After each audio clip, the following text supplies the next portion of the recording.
Good afternoon, ladies and gentlemen. Finger Lakes Gaming and Racetrack proudly presents the flag of the United States of America.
And there they go. Tax Me Not away a little slowly. The best start belongs to If I Had a Chance. Miss Flambe's up close from her inside. Sister Alexa third. Tax Me Not to her outside. I'm Gonna Win's fifth against the rail. Tuxedo Lemon is the last of the six fillies. If I Had a Chance from the outside to the inside, clearing away from Miss Flambe, content to stalk her in the two-path. Tax Me Not takes over third. Sister Alexa has the fourth spot. I'm Gonna Win's fifth, little less than 6 off the pace, 2.5 to Tuxedo Lemon. 24 1/5 If I Had a Chance, and Andy Hernandez to the backstretch. 3 parts of a length. Miss Flambe keeps her honest from her outside. Tax Me Not's in the clear. 3 deep at the 5/8, little more than 2 from the front. 2 lengths to Sister Alexa, just shy of 4 lengths off the pace, saving ground throughout. Big break of about 9 or 10 lengths to I'm Gonna Win, who has almost 3 on Tuxedo Lemon. 47 4/5 for If I Had a Chance, length plus advantage from both Miss Flambe and Tax Me Not with her deep journey. Sister Alexa still about 4 off the lead near the 3/8. Big break of about 8 lengths to I'm Gonna Win. Nothing from Tuxedo Lemon. So they have to step up and get to If I Had a Chance. She gets all of the attention midway through the turn, working with 2 lengths. She's led every step. Tax Me Not's under a drive, trying to keep up. Miss Flambe's losing some ground. Sister Alexa's a little even-paced from the 4th spot. I'm Gonna Win's progressing. I'm Gonna Win tries to close to the far outside. If I Had a Chance is getting a little tired. Might have made a little contact with the rail, but nobody's really stepping up. If I Had a Chance is very tired. Who's going to come and get her? Tax Me Not has a look. Sister Alexa, I'm going to win to the far outside. If I Had a Chance, begging for the wire. If I Had a Chance. She had a chance the entire trip. A wire-to-wire winner. Photo for second. Tax Me. 5-1 exacta, $15.80. 5-1-4 trifecta, $6.85. $1 super, $34. 5-1-4-2, the winning combination. Second race, number 6, Prince Halo, make the jockey Joel Cruz. Number 1, Carlson City, an unpublished workout, 13th of August here at Finger Lakes. And there they go. Chiricahua begins the best. Prince Halo's up close, so too is Q Fooled Me. Carlson City's fourth from the inside. Gato Moroni amongst that group. He's in the yellow silks. And also their races My Name's Forest in the 2-path. White silks and the white cap. The early trailer is Jerry's Junkyard. Chiricahua got the best of the beginnings, and he leads. But now he has been confronted and headed by Gato Moroni. And Gato Moroni has the momentum heading into the turn. Half a length to Chiricahua. Q Fooled Me is third. Prince Halo with a wide run. He's under a fierce drive, gets within 2 near the quarter pole. My Name's Forest is back to the 5th position, a little less than 5 off the lead. Jerry's Junkyard 7 or 8 off the pace, trying to run on. Carlson City now relegated to the rear. And on the front end now, Q Fooled Me. Q Fooled Me. Gato Moroni moved a little too soon. Prince Halo to the far outside. Q Fooled Me kicking clear. And to the outside is Prince Halo. Q Fooled Me. Prince Halo. Gato Moroni from the rail. Q Fooled Me. Q Fooled Me from Prince Halo. Then got him. It's official.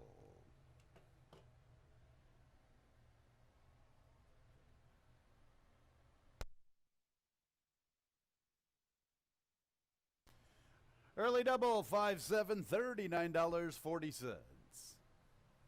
7. Ready for the third. And there they go. Bella Invasion is showing pace. Also, there is Lucky Dilly, Analyze with Honor. Big Tequila's up close. From the far outside, we have Very Stable Genius. The Lone Mare, Leinster Lass, is the early trailer. So on the front end, we have Bella Invasion. Bella Invasion speeds away nearly 4 or 5 lengths to Lucky Dilly with Big Tequila. Analyze with Honors back to fourth. From her outside, it's Very Stable Genius, and Leinster Lass is the last of all. So it's Bella Invasion and Kevin Navarro all alone on the lead. 24 2/5, nearly 6 lengths before the 5/8. Big Tequila second, racing inside of Lucky Dilly. It's a break of 2 lengths to Very Stable Genius, who races with Analyze with Honor, and Leinster Lass remains the last of all. 1 by 5 up the back stretch, and on the front end, it's all Bella Invasion isolated. 49 4/5. Kevin Navarro trying to slow the pace down. It's 4 lengths. Big Tequila gets a little closer with Very Stable Genius, Lucky Dilly, then Leinster Lass and Analyze with Honor. Bella Invasion a diminishing 2 at the 3/8. Here comes Big Tequila and Very Stable Genius. And Leinster Lass is outrunning her odds. She's within 2.5, approaching the quarter pole. Lucky Dilly is 5th, Analyze with Honor at the back. Big Tequila the leader. Leinster Lass continues to outrun her odds. She makes a move for second. She's trying to close in after the heavy favorite, Big Tequila. They got to step up and get to Big Tequila. Big Tequila the leader at the 8th pole. Leinster Lass is second. Then Very Stable Genius. Bella Invasion's back to 4th. Big Tequila at 4 to 5. 3 lengths from Leinster Lass. Big Tequila all aboard Big Tequila. A double for Andy Hernandez. Leinster Lass outran her odds in second. Very Stable Genius third. Bella Invasion a distant 316 trifecta, $31.12. $1 super, $142.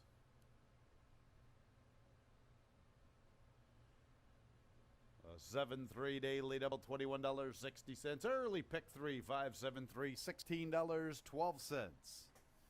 Early pick 3, bookended by Andy Hernandez. Ready for the jackpot pick 6.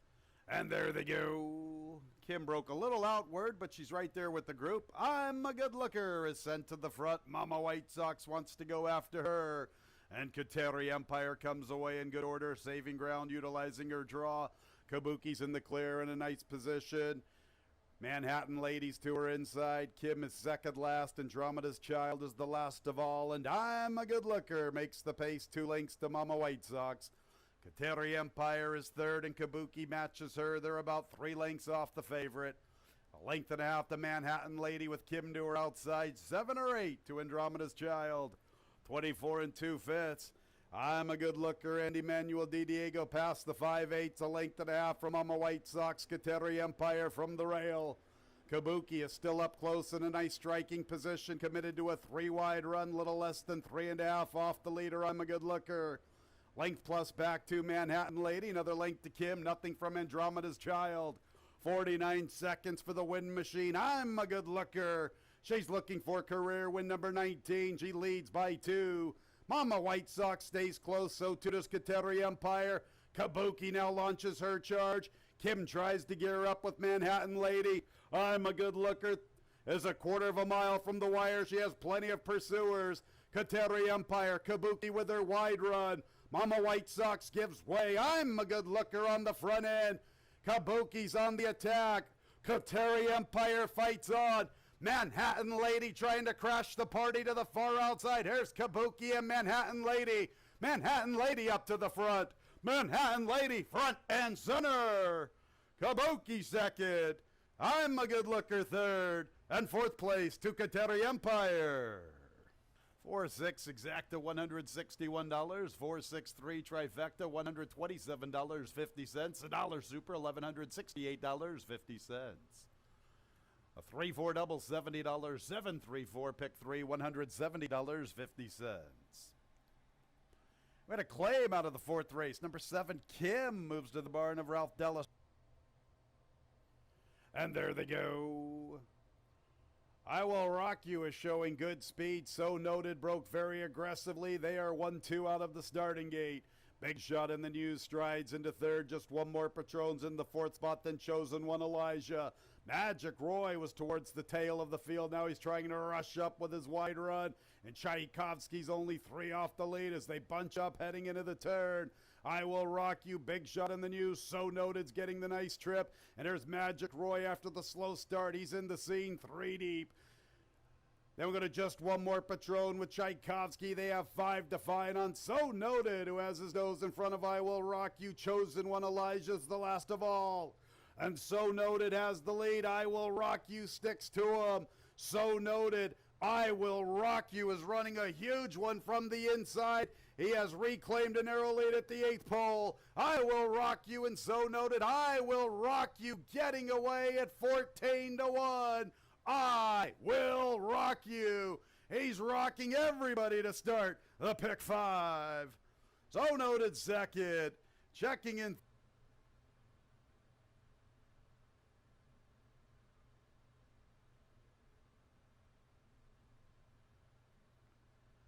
Seven with 3 with 4 with 4. The early pick 4, $2,330.75.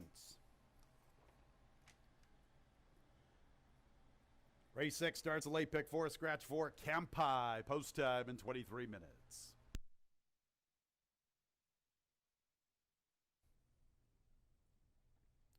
And there they go. Pretty good start for all. Tap, tap, tap shows pace. True Gold is also there. Got to Like It. Gunned from the inside. Sky Writing wants to mix it up. Quest for Fire makes 5. Gunning for the lead. Ginger and Jingles in the 6th position. Iron Fork is the last of 7, but he's only 3.5 or 4 off the lead. Got to Like It from the rail. True Gold pushing in the 2 path. Quest for Fire right there. 3 deep. Tap, tap, tap. 4 abreast. It's a break of 2.5 lengths to Sky Writing. And Ginger and Jingle from his outside. They have about 7 lengths on Iron Fork at the back. They go pretty good up front, 22 and 1. True Gold, Got to Like It. Quest for Fire, tap, tap, tap to the far outside. Ginger and Jingle's getting closer. He's in the 5th spot and he's making a big wide run. Sky Riding gives way. Iron Fork is struggling at the back. They turn for home. Got to Like It and True Gold. True Gold in the 2 path, the narrow lead. Got to Like It fights on. Far outside is Ginger and Jingle. Ginger and Jingle's coming after True Gold. True Gold at the 16th digs in. A late charge from Sky Riding. True Gold, Ginger and Jingle. Sky Riding, True Gold. True Gold from Ginger and Jingle. Sky Riding 3rd and 4th place. 375 trifecta, $34. The Dollar Super 375 won $227.50. 443 pick 3, $546. 7th race is clear of change. Race 7 starts our late pick 3. And there they go. Tenancy is away quickly. Dr. Lloyd wants to show pace. Irish Roar is there. Along came the Prince. Here comes the Judge. Also up close. Race is skipping on Orchard. Tenancy is the quickest of all. Tenancy has the lead, 3 parts of a length from his outside. Races Irish Roar, also there skipping on Orchard, taking over the 2nd spot. Along came the Prince from the rail. Dr. Lloyd's in the clear. They both vie for 4th, 3 off the pace, controlled by Tenancy. Length and a half back to Financial Stability now beginning his move at the 3/8. He has 6 to find. The last 2 are Here Comes the Judge and Gebert. Tenancy has the lead, a length and a half to skipping on Orchard. Financial Stability continues with his impressive run. He's making a move for 2nd, and he's closing in very quickly after Tenancy. Here comes the Judge, tries to gear up. Gebert to the extreme outside. Financial Stability with the sustained run up to the front. Gebert's a late player along with Here Comes the Judge. Financial Stability. Gebert's really rolling to the outside. Here comes Gebert after Financial Stability. Financial Stability and Gebert. Gebert from the far outside. Gebert runs down Financial Stability. Here comes the Judge. Jack Gebert was bred in Pennsylvania by Richard Molyneux. The Trifecta, $64.50, a dollar super, $264, a 3-1 double, $29.40, 4-3-1 pick 3, $150.75.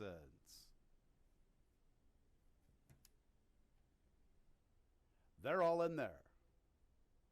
And there they go. Schwarbertown away quickly. Rally Cap shows pace. Also up close is You Rock It, and from the inside is Running with Scissors. Best Surprise comes away in fifth. Rolo Lothbroke is sixth. We're going to Mr. October with Gwick, and Poker Game is the last of 9. And Schwarbertown with the killer crossover. He's a speedy sort. He clears away 2.5. Running with Scissors second inside of Rally Cap. You Rock It and Best Surprise are 3.5 off the lead at the 3/8. Almost 5 lengths to Gwick, Mr. October, Rolo Lothbroke, and Poker Game's finding his stride at the back. Schwarbertown coming back to Running with Scissors. Schwarbertown still with the lead. Running with Scissors is second. It's Schwarbertown who turns for home on the front end. From the outside is Running with Scissors. 3/16 to wear down this speedy individual. You Rock It is third. Far outside is Best Surprise. Schwarbertown still fighting, but Running with Scissors has his head in front. Running with Scissors and Schwarbertown, Best Surprise third. Running with Scissors at 1-2. Another one for Andre Worry. Schwarbertown second. Best Surprise third. Bred in New York by DB Dojo LLC. A 1-3 double, $18, 3-1-3 pick 3, $12.35. One more race on the Tuesday card.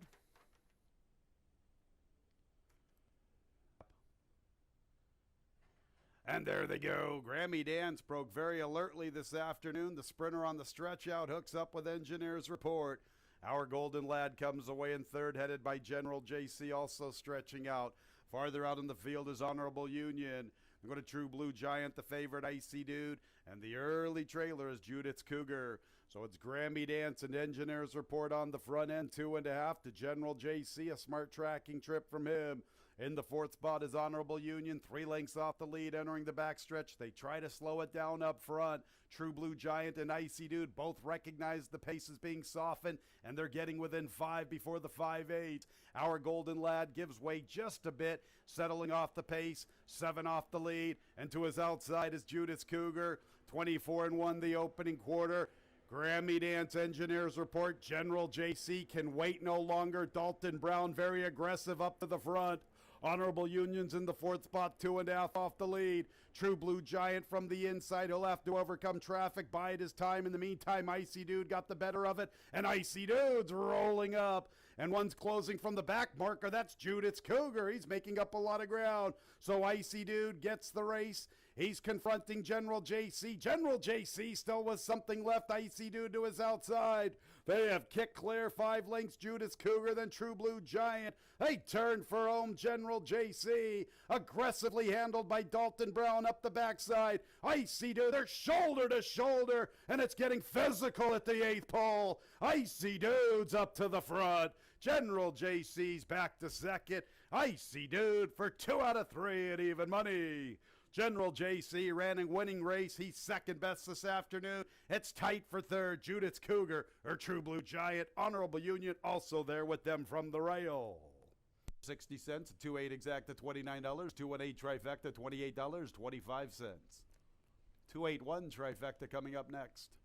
$37.50. Dollar Super 2187, $415.50. 2817 $1 Super $566. 3-2 late double $6.40. 1-3-2 late pick 3 $12.50. Late pick 4.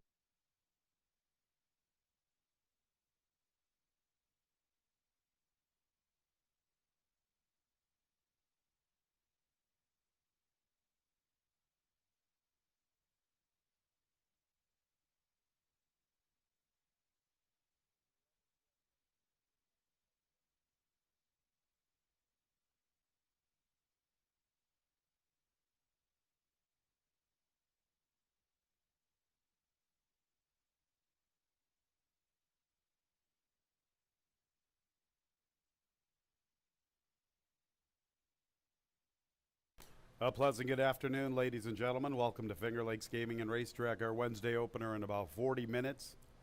110 first post, 8 races, a fast racetrack. Here are the changes. No changes in the opener. Race 1 starts the early double, the early pick 3, and the early pick 4. Second race is our first 2-year-old race of the season, Lasix free. Overweights for the following: 2 and 6, 2 pounds over. Zevin, a Fabulous Dreamer, 3 pounds over the weight. 5 Flurry of Roses is a New York bred. Third race, we'll start our 20-cent jackpot pick 6, carryover better than $6,132. Number 5, Lookout Jace, 2 pounds over. Fourth race starts the Wednesday pick 5, jockey change 1, Tokyo Bay, new jockey Joel Cruz. Joel Cruz, 1 Tokyo Bay in the 4th. Fifth race will start the late pick 4, no changes in the 5th. Race 6 starts the late pick 3, jockey change 3, Teresa's Boy, new jockey Joel Cruz. Joel Cruz, number 3, Teresa's Boy in the 6th. Seventh race will commence the late double. It's clear of change, no changes in the 7th. On to the Wednesday nightcap, start with the scratch, number 9, Beans and Rice. 9 Beans and Rice out of the nightcap. Couple of jockey changes. 4 Secondhand Love, new jockey Kevin Navarro. 10 Celtic Songstress, new jockey Wayne Barnett. Navarro the 4, Secondhand Love, Barnett the 10, Celtic Songstress. 8 race card, fast racetrack, $6,100 plus in our 20-cent jackpot pick 6 carryover. Commencing in the 3rd, approximate post time for the pick 6, 2:04. Have a great Wednesday. Up next, Dave Matthijs.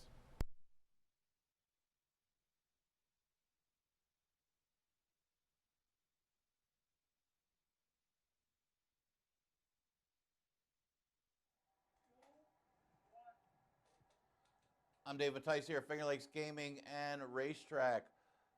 Hope everybody enjoys this Wednesday card. We do have live racing Monday through Wednesday, so we're going to be dark for the next few days. Get the long weekend to stretch out and count your money. Yesterday we had the $15,000 carryover into the pick 5, and we did have a lot of favorites. I think it was the only price really was Ed Babcock, We'll Rock You, and the horse paid, what was it, 14-1, and the pick 5, even though it was like 3 odds-on favorites, paid $700 for 50 cents. That's pretty good when you consider there were 3 odds-on favorites, and then Giebert was very playable off the 2 troubled trips as well. So, yeah, paid really well. You got to get involved, especially when you get those big carryovers. Same thing with the jackpot pick 6.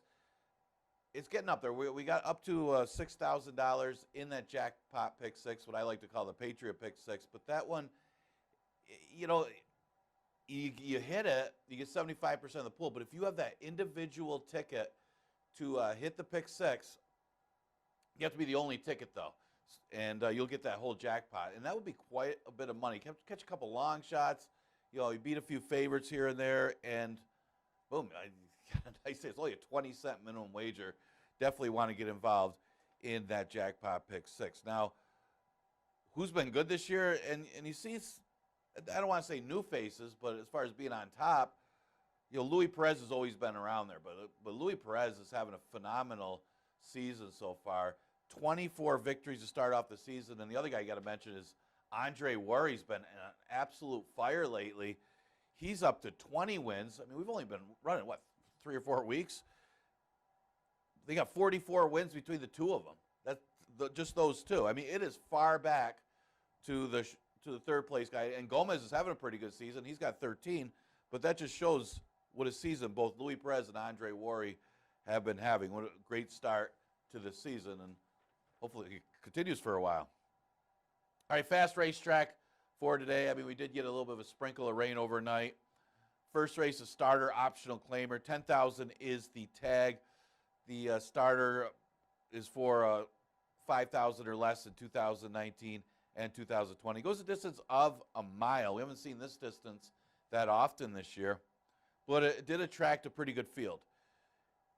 You have Financial Freedom, always fires, but is off a layoff. That one's got good early speed. We know that horse really well. Master Key goes to a better distance. Curlin's New Moon's a good one. That one comes off the layoff. Turco Bravo also off the layoff. I mean, the two horses I took off the layoff I don't like to do in these route races, but they're the two best horses in the race. I mean, you got Turco Bravo, Financial Freedom, and even Curlin's New Moon is a pretty good one too. But, and I just mentioned Andre Wari and Louis Perez. They got two of the main contenders here. It might be a question of fitness for these two, but you look at them. I mean, Turco Bravo has made over $800,000 in his career. Yes, he's now an 11-year-old, maybe tailing off a little bit from what he used to be, but he did win a stakes race early last year, back in March of 2019. So it's not like the horse doesn't still have talent. There's a pretty good field he beat, too, in New York. Well, when last seen here, and the only time seen here, was a beaten favorite, but our Caravan got a nice trip to beat him. He comes off this layoff, and he's got to be tough in here. You got to figure. And Mike Ferraro won a couple off the layoff the other day at surprisingly big prices. Financial Freedom, yeah, he hasn't always run well fresh, but he's got class. I mean, he's been making a living in these starter allowance conditions and should do well against this type of field. Now, he lost to Horde a couple times, a couple others in here, but Louis Perez knows this horse really well. He does have that tendency to get a little lazy late, looking for the competition, then come back on. He did that a few times last year, but I think Louis knows this horse pretty well, and he's going to be tough. He always is tough. I'm going to use him second. Third choice, I'm going to long shot Master Key, just on a little bit of fitness with the two sprints to route angle, where some of these horses are coming off the layoff. Hooray for Harvey, probably the only one that has had a bunch of races this year and might be a little outclassed by a few of these. Master Key isn't, though. He's run against these type of horses. He's run against some decent ones in New York.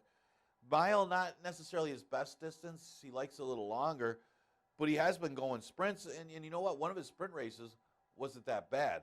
So maybe we'll see the old Master Key here stretching out for the first time this year. And again, he got a couple sprints in before the route, so he may have a little more fitness on Turco Bravo and Financial Freedom. And I got to mention Curlin's New Moon, another one that should be pretty solid in here, but another one that is coming off the layoff.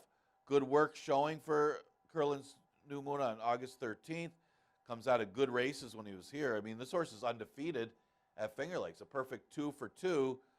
Granted, one of them was a lifetime condition, but the other one was a tough group. Both times really kind of tough. I mean, you got Patty All Day and 1029. Not sure if they would win this race, but this horse has done nothing wrong here at Finger Lakes and is definitely a player. I'm going 2-6-3-1 in race number 1. All right, we got a Lasix-free 2-year-old race. I believe this is the first 2-year-old race of the season. Well, we haven't had that many races, but it goes 5.5. What I'm going to define this one as, or call it, is micromanage versus Big Brown. I mean, have you ever seen so many micromanage sired horses than in this race? I mean, you got Jack's American Pie, Saichi Mana, and Fabulous Dreamer, all by micromanage. And then you got two Big Browns. You got Flurry of Roses and Bourbon Brown. What basically I did with this race is, I know as our 2-year-olds first run, fillies have done really well in the open races. Problem is most of the horses in the races were fillies when we've written them the last couple of years. Maybe we'll get some more 2-year-olds that we could separate them at some point. But here's the thing. I mean, shouldn't the boys have an advantage here as we get later in the year? I mean, we're getting into mid of August, almost to September. I'm going to go with the male, the first one too. I mean, generally they're going to be faster. And the other thing is, straight 8 has definitely an experience edge on this field. 2 straight third-place finishes. You ran 105 at Indiana, and then Charlestown. I mean, that's a pretty decent time for their finishing third. I mean, you could say it's a little early for 2-year-olds, but that's when they start running them down there. And you know what? This one's running pretty good, and that experience is going to help. He has to get off Lasix because I guess that's the rule of the race. It's a Lasix-free race. Let's go with straight edge on top. Plus, going against a lot of fillies here should really give him some kind of an advantage. The 3-horse Bourbon Brown, this one bred by the Petra Sachs and Leg Pap Stables. You know they always have good horses on the track. You have that She's a Stone Cold Fox breeding in there, and then you got Big Brown. Should have some speed, and you would expect the horse to have a little bit of speed. Decent works. Nobody's really coming off the page as far as the early workouts. So, just another one that's going against some female competition, making his debut. I'm going to go with this one second. I'll go with the 6, Saichi Mana for third. Out of Saichi Sweepin' was a pretty good one. I know a little more route in this one's breeding, and you could probably see that by the works. They're a little slower, but we've seen that before from Engelhard. I mean, you got these route horses. They don't really show a lot in the morning, and they don't really have a lot of speed. Some of these route types, but they don't have a lot of early speed. Then they come rolling late, and that could be the case with Saichi Mana. Fourth choice, I'll go with the other boy, Jack's American Pie. Guess there's 3 males in this race. The rest are fillies, so I'll use the 3 of them in the top 4. Another micromanage out of a dam by Mineshaft. Grusmark, always a good horseman, and not the best workouts of this one. That's kind of what I thought about. Maybe a couple of these fillies I could probably put on top, but it's decent breeding, and it is male competition. Now the thing with this race is you kind of got to watch the board. That might give you a few extra clues for who's getting bet here, who's live, because the workouts aren't really telling for some of these 2-year-olds. It's always tough the first 2-year-old race of the season. You kind of want to rely on the breeding and the works. Doesn't always work out that way. All right, let's go to the third. This race does start the Jackpot Pick 6, and a disclaimer for me, I call it the Patriot Pick 6 out of fun. It is just a Jackpot Pick 6. It's just my name for it, and my ticket's called the Patriot Pick 6. That's all that is. Just having some fun. Third race, a 12 to 10,000 claimer, never won 2 condition. And looking at this race, I did take a little bit of an upset in the third. You want to get some prices here and there. That's how you caught Ed Babcock's long shot yesterday. How about Look Out Jace? I mean, this one's at 6 to 1 morning line. You got a jockey that's been on fire in Andre Worry. This one caught a sloppy racetrack in the first start over the track and ended up finishing off the board. Didn't have the greatest of starts. I mean, it wasn't the fastest of times for an allowance field, but was coming off a maiden victory at Monmouth, has tactical speed that could sit right off of Jay's Warrior and get first run on some of these other ones. And, it's dropping slightly in class. I don't know how this one is 6 to 1. I give this one a big chance for a little bit of an upset in this race. Now, the Linda Rice duo are going to take money. I mean, the one in the last race after we got through all the inquiries and stuff, when it came right down to it, that horse was pretty impressive, dominating that field. Well, you got a Union Rags here with the 1A. That one won at Aqueduct in first asking, was claimed out of that race. Can't blame him. Look at the breeding on this horse. And then you got Legion Storm, who Oscar Gomez is in. I don't know if he had his choice or not. I'm assuming he might have had his choice. And you got to kind of wonder, maybe is the other one a little bit better? This one's dropping from an allowance race where same one as the other rival. Maybe got the feel of the track that day, but you also got to respect the Union Rags horse, too. I mean, a pretty strong entry for Linda Rice. All right, third choice, I'll go with the 2, a bit of a long shot in here. This one's probably going to be 20 to 1 or something like that. Stepping up in class is Be Like Boston, but I like the race that this horse ran last time, even though it was for 7,500. Number one, it was his first start off the layoff. Number 2, he still came rolling against a horse that was kind of got away on the front end. There was absolutely no pace in that race. They went 23 and change, 47 and change. Be Like Boston still closed some ground. Yes, it's a tougher spot moving up while you get a couple horses dropping in class. But I think off of that effort, this horse can make it in the number. He's a big price. Jay's Warrior, it's all a question of how loose this horse can get. Good claim by Mark Tasso. He stepped him up, caught a paceless field, and just speed popped the field. Can he do that against this field, against winners? I guess we'll find out how good he is. I mean, he's dangerous, that's for sure, because he is fast early, and he looked good. He drew away from that field last time, just completely speed popped. And this is the same 5.5 furlongs. Watch out if the speed's good today. Fourth race is 7,500 maiden claimer. We're going to start the pick 5. All right. Yeah, it's tough to go against Molly's Nighthawk. These are the type that you want to try to beat for some value, but then you kind of say, well, who are you going to beat him with? I beat her with. That's what you say. I mean, she's been on the turf, and you say, well, maybe she can't run on dirt. They look and, oh, yeah, she can run on dirt too. Well, how are you going to beat this horse?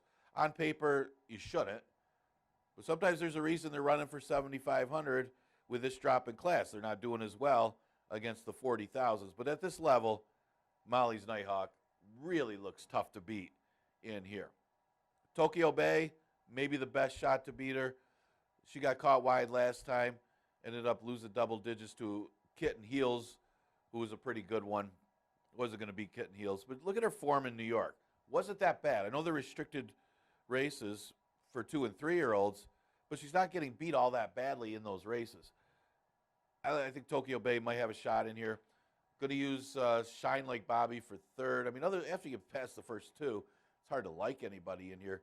I think with Shine Like Bobby, yeah, he's getting beat pretty badly in New York. I mean, there's no nice way to say it, that this horse just isn't hitting the board. Did finish third way back when, in last September. She's had a lot of starts this year, though. You look at her, she had the layoff from January to June. She's already had 4 starts since January, since she came back in June.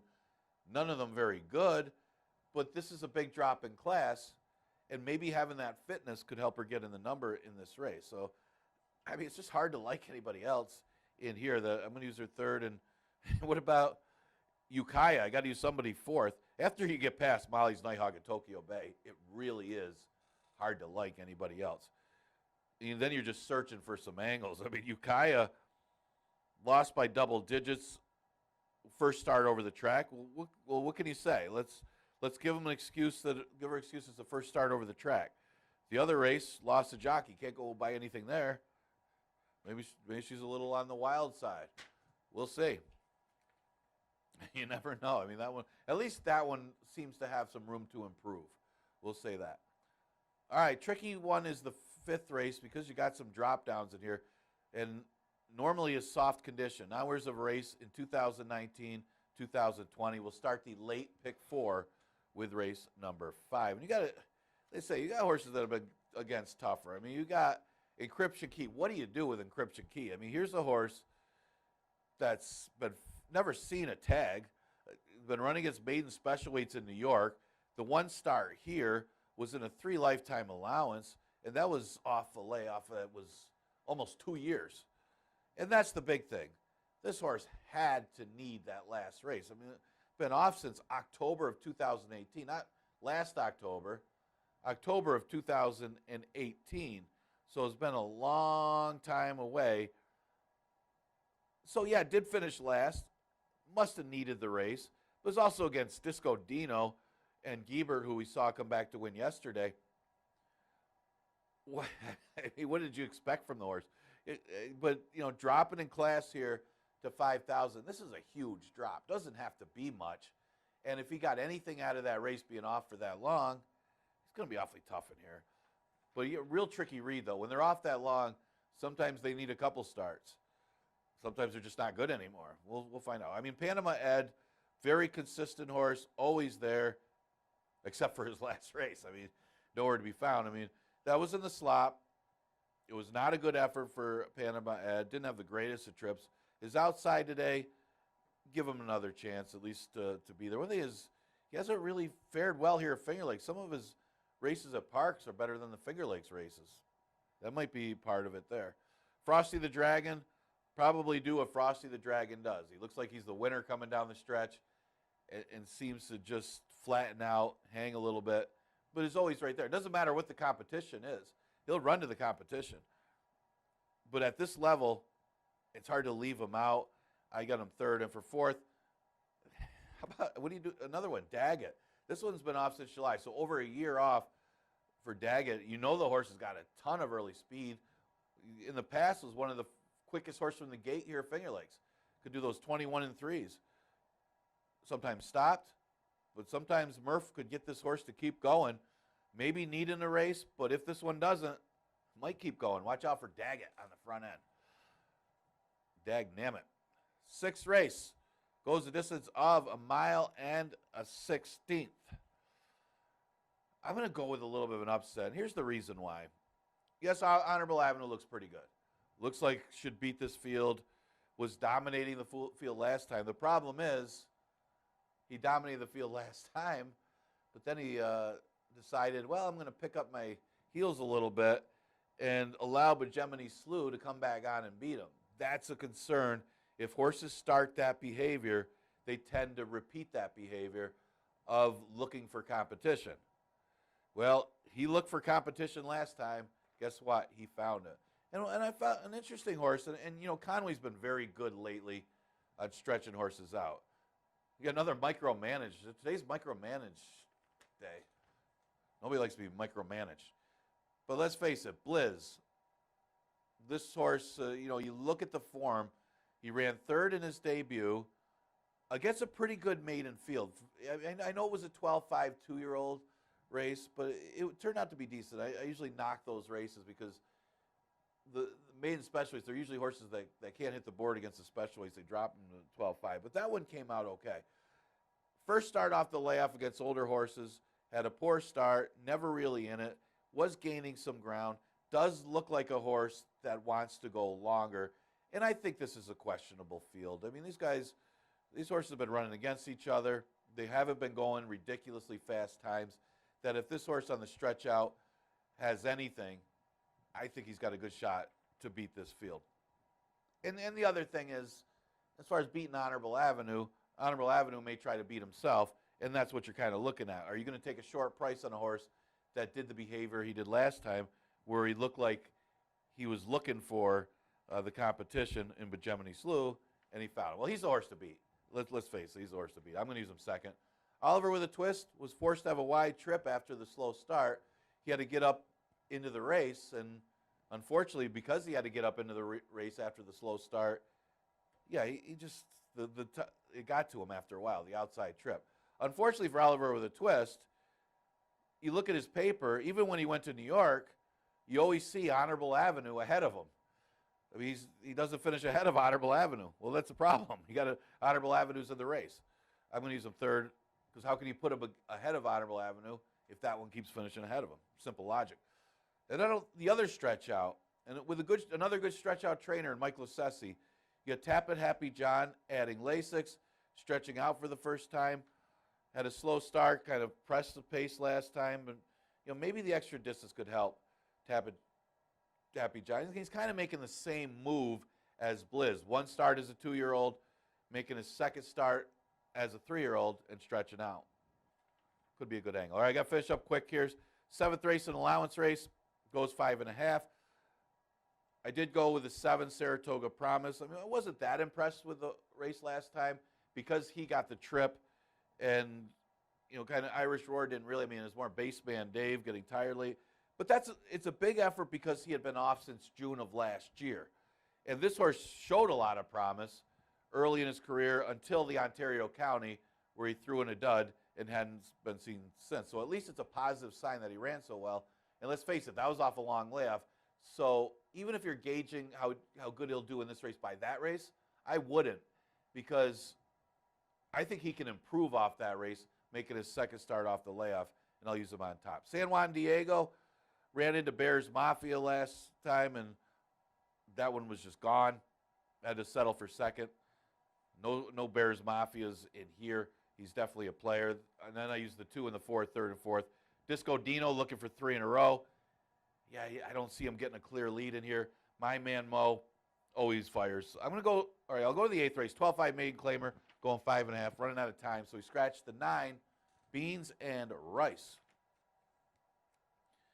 Let's see, Freud's Secret drops in class and adds Lasix. First time Lasix is a great angle for Chris Engelhart, and especially with young horses, and now dropping in class to 12-5.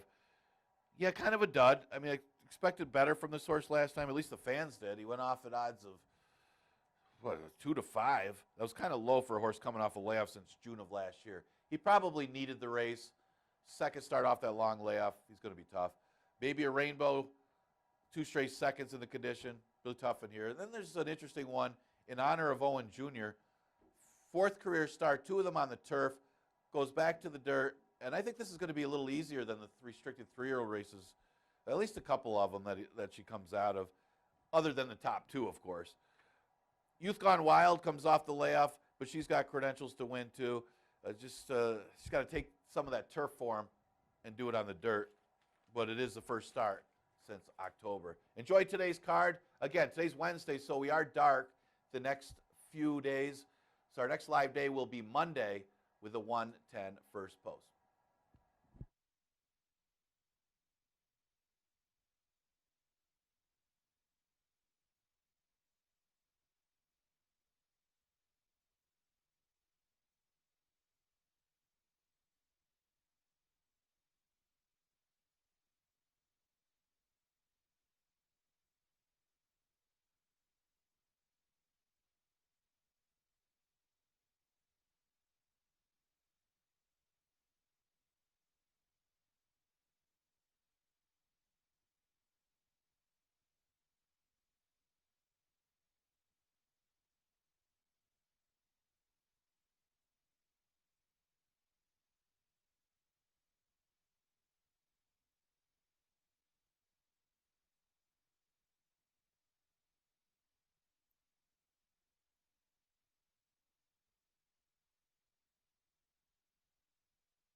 Race 1 is clear of change. Fast racetrack, 1 mile starter, allowance conditions optional, claiming tag of $10,000. Here's the group.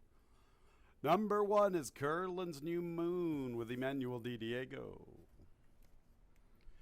2 is Turco Bravo. The 11-year-old is the 9-5 favorite. His jockey is Andre Worry. 3 is Master Key, Jose Baez. Number 4, Hooray for Harvey, Andy Hernandez. Number 5 is Horde with Oscar Gomez. And the 6 is Financial Freedom and Luis Perez. 8 races, fast racetrack. Race 1 starts the early double, the early pick 3, and the early pick 4. Our Wednesday opener in 5 minutes.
Couple of minutes until the Wednesday opener.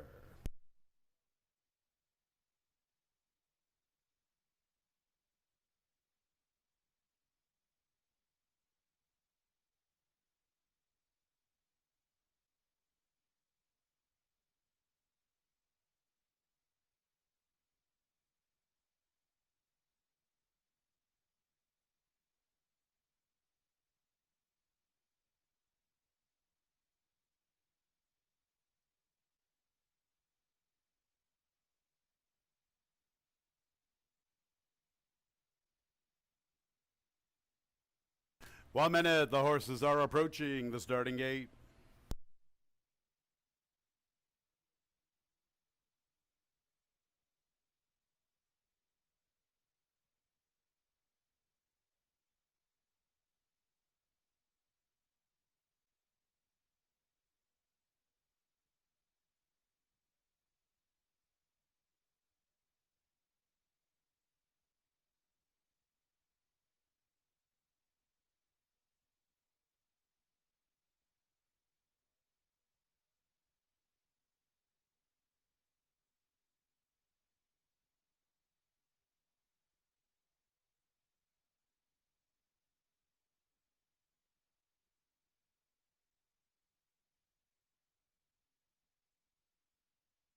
It's post time for the Wednesday opener. Curlin's New Moon 5-2. Financial Freedom 5-2. Now Financial Freedom is the favorite all to himself at 2-1. Hooray for Harvey's the first one into the starting gate, joined by Curlin's New Moon. Here's the 11-year-old Turco Bravo. He's looking for his 19th career victory. Master Key, the 8-year-old, in search of career win number 12. And Financial Freedom, a 9-year-old, he's looking for his 16th career score. He'll be the last of 6 to load. Ready for the Wednesday opener. And there they go, and it's a good start for all. Horde is showing pace. Hooray for Harvey wants to go. Financial Freedom, he's ready to rock and roll from the far outside. And Curlin's New Moon is forwardly placed from the rail. Financial Freedom clearing away from the outside. He gets all the way over to the inside and he makes the pace. In the second spot races Curlin's New Moon. Hooray for Harvey is right there. And here's Turco Bravo in the fourth position. Horde to his outside and Master Key to his inside. Financial Freedom on the front end, 24 2/5 the opening quarter. Financial Freedom and Luis Perez to the 5/8 a length and a quarter. From the outside is Hooray for Harvey. And Curlin's New Moon is third from the inside. Turco Bravo's only 2.5 off the pace. 3 parts of a length to Horde. Master Key from the rail, 4 lengths covers the group. 49 1/5. On the front end, still Financial Freedom. He enters the far turn run, half a length. Hooray for Harvey's getting closer, and Hooray for Harvey makes his move to the outside. Curlin's New Moon is back to third, headed by both Turco Bravo and Horde 3 deep, and Master Keys at the back. Hooray for Harvey confronts Financial Freedom. Hooray for Harvey up to the front. Financial Freedom, he's all heart. He digs in and he fights on. Here's a horse who loves to fight. It's Hooray for Harvey and Financial Freedom from the inside. Turco Bravo's in his own fight for third with Horde. It's Hooray for Harvey. He's the youngster in this spot, the 4-year-old. He has the momentum before the wire, and he's going to win the opener. Financial Freedom second. Turco Bravo third, and Horde checked in fourth.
All right, number 4, Hooray for Harvey is the unofficial winner. We are having some trouble with the board in the infield.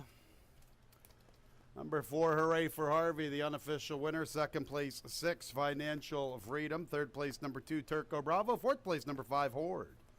1 minute 40 and 69 100ths. The final running time. Make sure to hold all tickets.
In the winner's circle is the 4. Hooray for Harvey. He was the youngster in the opener. 4-year-old bay gelding by Soldat out of the dam Miss Turtle Dove. Owned in partnership by Campolari Racing Stable along with Megan Early. Winning trainer Rachel Sells. Winning jockey Andy Hernandez. Andy had a big day yesterday with a 3-bagger. Starts off on a high note, winning the Wednesday opener. The winner was bred in Kentucky by Harvey Clark Racing Stable. It's official. 4625 exacta $43.20. Trifecta $33. Dollar Super $341.50. Second race is our first 2-year-old race of the year. Lasix free. 2 and 7, 3 pounds over, 6, 2 pounds over the weight. 5 Flurry of Roses is a New York bred. Second race is in 24 minutes at 140.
All right, they get started with Hooray for Harvey. And Rachel Sells with Andy Hernandez guiding that one to victory, and certainly had a fitness edge on most of those. Has had a couple route races earlier this year back in the spring. So that came into play there, and Hooray for Harvey able to get the victory to start off the day. Interesting race. This is our first 2-year-old race of the season. It is a Lasix free race that goes a distance of 5.5 furlongs. Well, you got a few fillies, you got a few boys. This one, you kind of got a mix. And you also have 3 horses by the sire Micromanage, 2 of them by the sire Big Brown. Well, right now, looking at the board, the current favorite is on the inside, one of those Micromanage horses, the one, Jack's American Pie, trained by Carl Grusmark. This one, not the fastest of works, but out of a dam by Mineshaft. Probably looks like more of a horse that may go long, but is getting a lot of play. We'll see how this one manages being on the rail. Right now at odds of 8-5. The 4 is Straight Edge. One thing that Straight Edge has on this competition is experience. He's the only horse that has run. He's had 2 career starts, both of them on Lasix, so he'll have to get off Lasix for this start. He'll stretch back out to 5.5 after running the 4.5 track at Charlestown.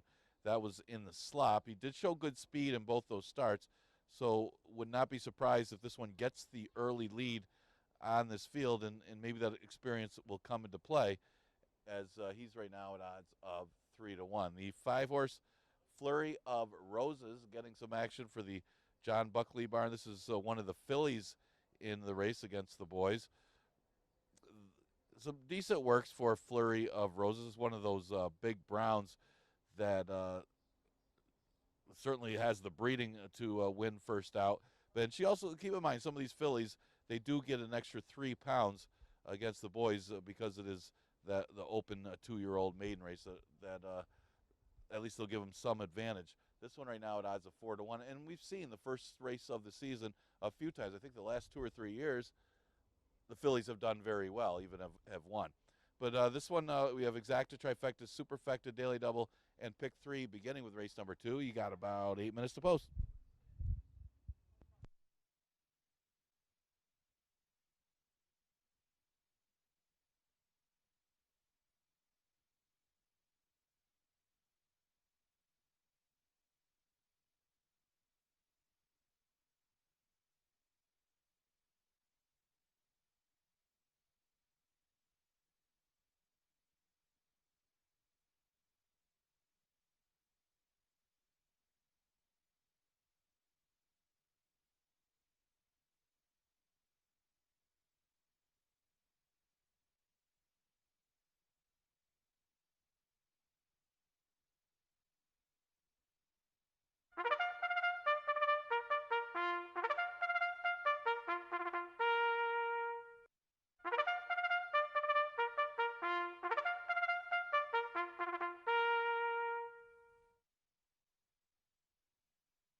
Second race, 2-year-olds. First 2-year-old race of the season. Lasix free, 5.5 furlongs, maiden special weights. 2 and 7, 3 pounds over 6. Aichimana, 2 pounds over the weight. 5 Flurry of Roses, a New York bred. Our second race in about 5 minutes.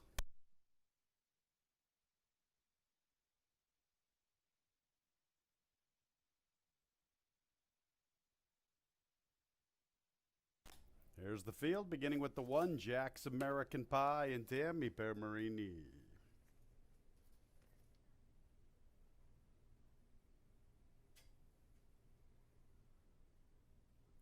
2 is Greenwood Drive, Luis Perez, one of 4 fillies.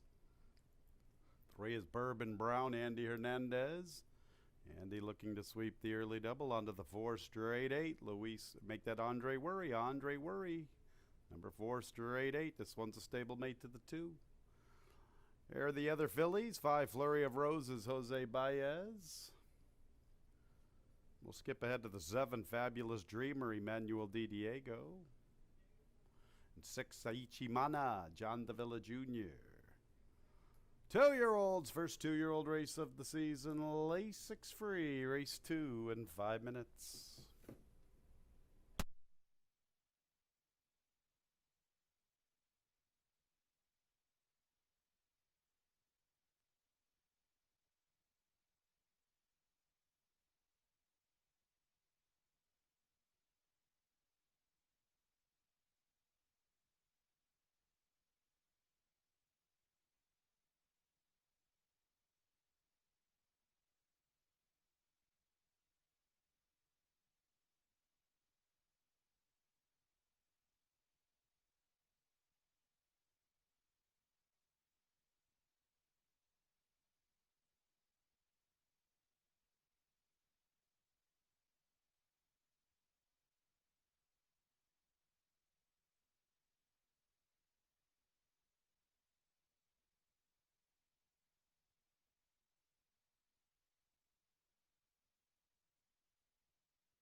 Two minutes, post time in a couple of minutes.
The 2-year-olds are approaching the starting gate.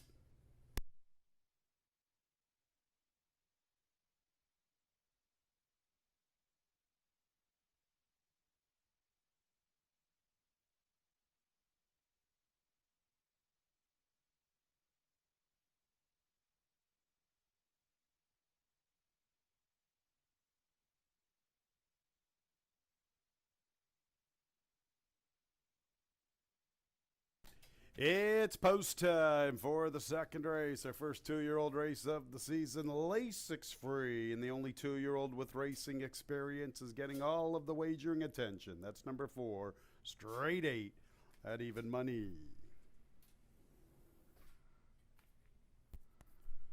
Straight 8. Straight 8 out of that talented mare, Clean Jean. Jack's American Pie is in. Here's Greenwood Drive, stablemate the straight 8. Greenwood Drive, one of 4 fillies. The other 3 fillies to the outside, 5, 6, and 7. Flurry of Roses, Ichimana, and Fabulous Dreamer.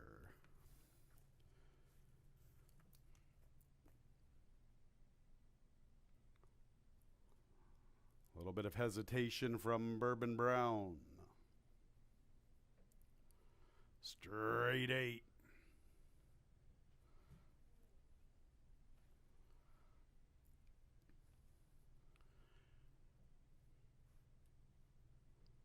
And the 3 fillies to the outside. Flurry of Roses, Saichi Mana, Fabulous Dreamer. So 7 2-year-olds, 4 girls, 3 boys.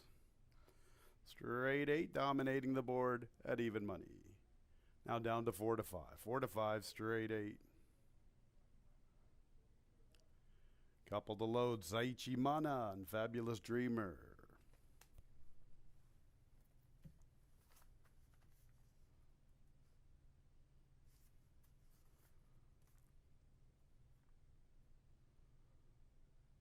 Saichi Mana is in. Fabulous Dreamer for Richie Rich Racing Stable. Ready for the 2-year-olds. And there they go. And straight 8 begins the best. Racing experience in his corner, and he's already slapping 3 on his rival. Straight 8 opening up. Greenwood Drive is second with Saichi Mana now assuming that spot. Jack's American Pie from the rail. Flurry of Roses 3 wide with the green cap covering Bourbon Brown.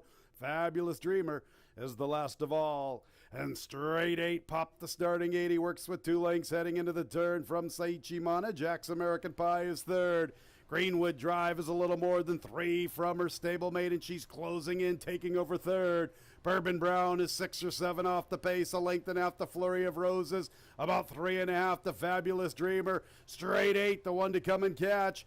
8 turns for home with the lead. Couple of fillies pursuing. Stablemate Greenwood Drive to the stand side. Saichi Mana from the rail. Here comes Greenwood Drive after her stablemate. And Greenwood Drive is getting the lead from straight 8. Greenwood Drive straight 8. Bourbon Brown's trying to come and get them both to the far outside, but it's Greenwood Drive in deep stretch. Greenwood Drive. Greenwood Drive wins our first 2-year-old race of the season. Defeating her stablemate, straight 8, who's in a tight photo for second with Bourbon Brown. We know that Flurry of Roses completed the superfecta.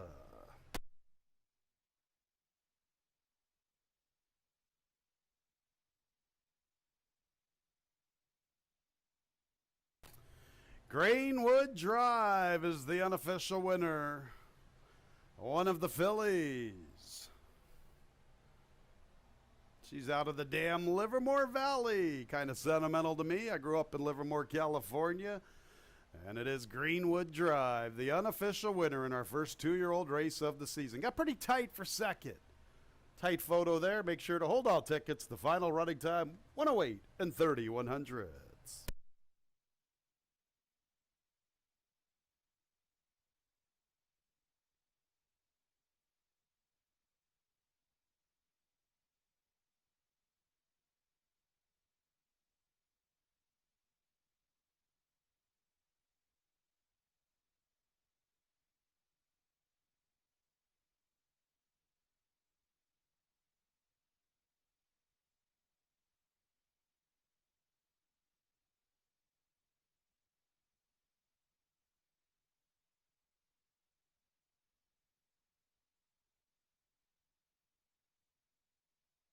Four straight 8 hangs on for second. Third place 3, Bourbon Brown. Fourth place, number 5, Flurry of Roses.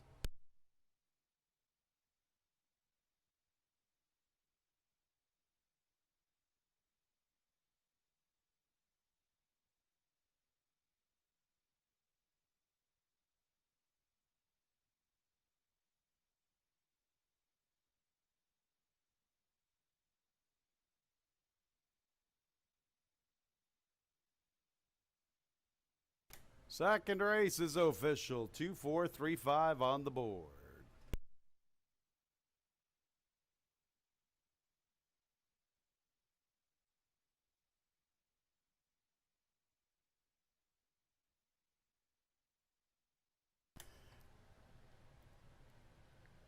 Entering the winner's circle is the 2, Greenwood Drive. Winning debut for this 2-year-old dark Bear Brown filly by Twirling Candy out of Livermore Valley. Owned and bred in New York by Robert Hahn. Winning trainer is Jeremiah Engelhardt. Winning jockey Luis Perez. The 2-4 my exact at $26.20. 2-4-3 trifecta $24.75. The dollar super $249. 4-2 early double $69 even.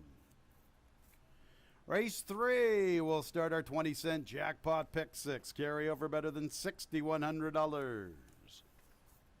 Changes to think about if you're playing the pick 6. Fourth race 1, Tokyo Bay, new jockey Joel Cruz. Race 6, number 3, Teresa's Boy, new jockey Joel Cruz. And in the 8th race, scratch 9, Beans and Rice. Couple of jockey changes for Second Hand Love, new jockey Kevin Navarro. 10, Celtic Songstress, new jockey Wayne Barnett. $6,100 plus at our Wednesday pick 6 post time in about 23 minutes at 2:09. Fans, we had a claim from the opener, number 6, Financial Freedom, moving to the barn of Carl Gruzmark. David Kramer and Anthony Spadea, new owners. Carl Gruzmark, new trainer. The runner-up from the opener, number 6, Financial Freedom, claimed by David Kramer and Anthony Spadea, new trainer, Carl Gruzmark.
Coming up on race number 3, and Jeremiah Engelhardt, as usual, dominates the 2-year-old race. As he's done well every season, especially the beginning of the year. Well, he runs 1-2 in there. Louis Perez, who's leading jockey, he gets the victory for Jeremiah, who sweeps the exacta.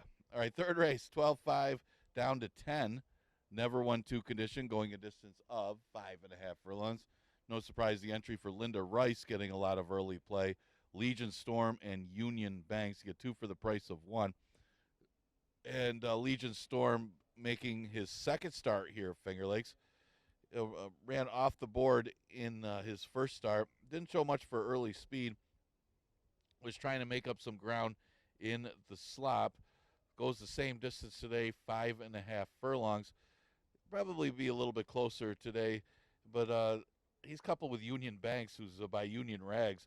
That one's off of a maiden victory where he won first out. That was back in February. So strong entry, and right now they're at odds of 4-5, getting all the early play in this third race. Got a couple 5-1 shots in race number 3. You got the 5 Lookout Jace, who did win pretty easily, breaking his maiden at Monmouth. Kind of tough group, I thought, for that 2 lifetime allowance. Same race as Legion Storm, the one I just mentioned, and this one finishing right with Legion Storm in that race. And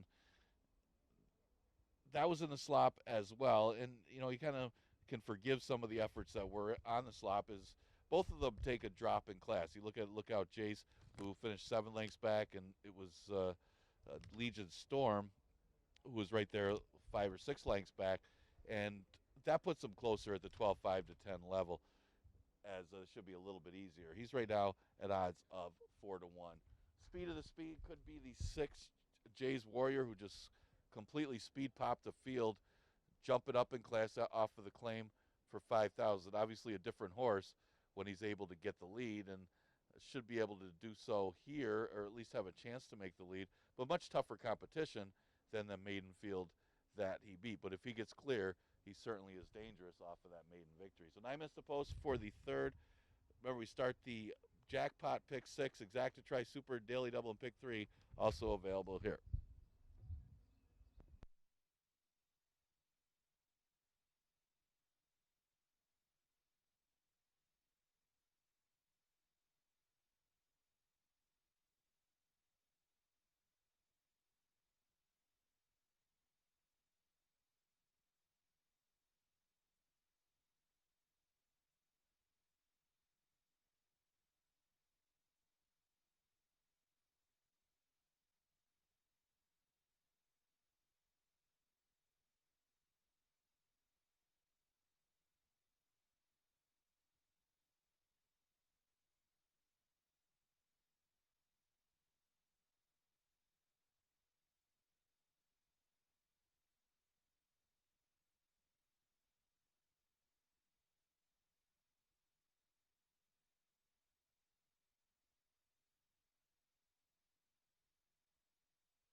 Race 3, 3-year-olds and up, non-winners of 2 races, 12.5 claimers, 5.5 furlongs. 5 Lookout Jays, 2 pounds over the weight. First leg of our 20-cent jackpot pick 6 carryover, better than $6,100. Our third race is in 5 minutes.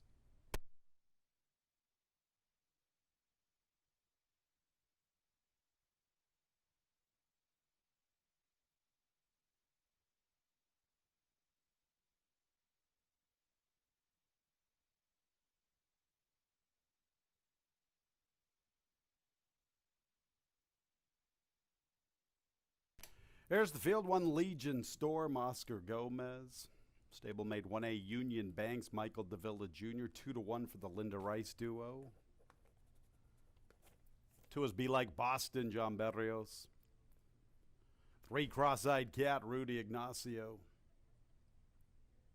4 is Air Quality, Kevin Navarro. Next will be number 5, Lookout Jace, Andre Worry. 6 is Jay's Warrior, gunning for 2 in a row, even money with Jose Baez. And the 7 is Bucks Investment and Emmanuel Di Diego. 4 minutes until post time.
It's post time. Post time for the third race. The horses have arrived at the starting gate. 3-2 for the Linda Rice duo, Legion Storm and Union Banks.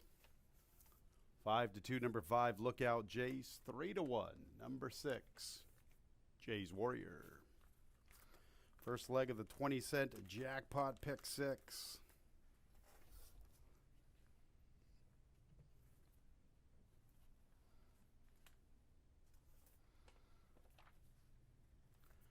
Ready to load Legion Storm.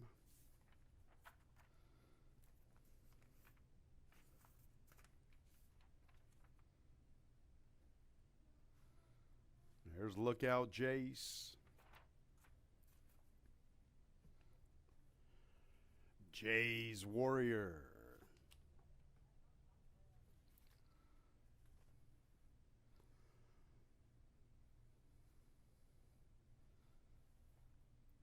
Three to two, the Linda Rice duo. 2-1, Lookout Jace. 7-2, Jay's Warrior. 5-1, Bucks Investment. Bucks Investment will be the last of 8 to the outside. 7 wagering interests. Still have Union Banks to load. And here we go with Bucks Investment.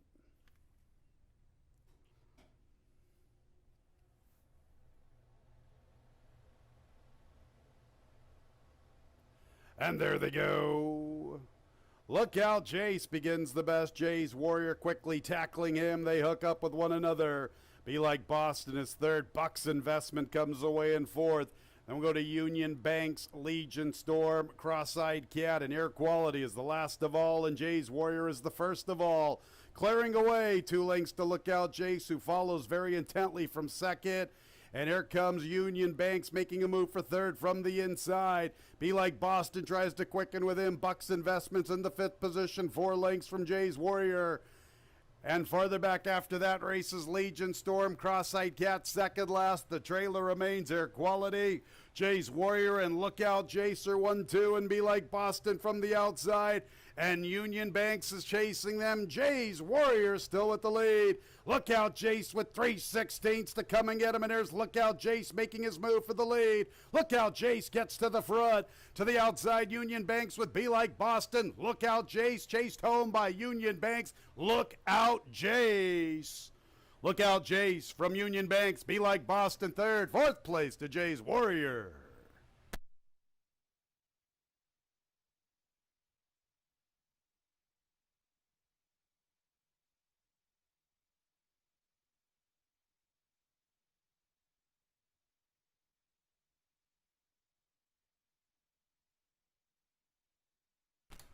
.106 and 4/5. Time on the board.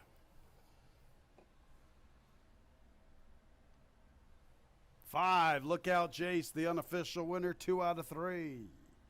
Second place, 1A, Union Banks. Third place, 2, Be Like Boston. Fourth place, 6, Jay's Warrior. 1 minute 6 and 85 100ths. The final running time. Make sure to hold all tickets.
Race 3 is official.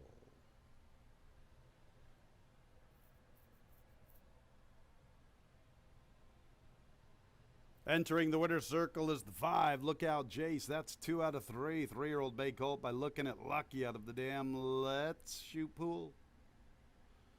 Owned and trained by Jeffrey Engelhardt. Winning jockey Andre Worry. New York bred by Barry Ostringer.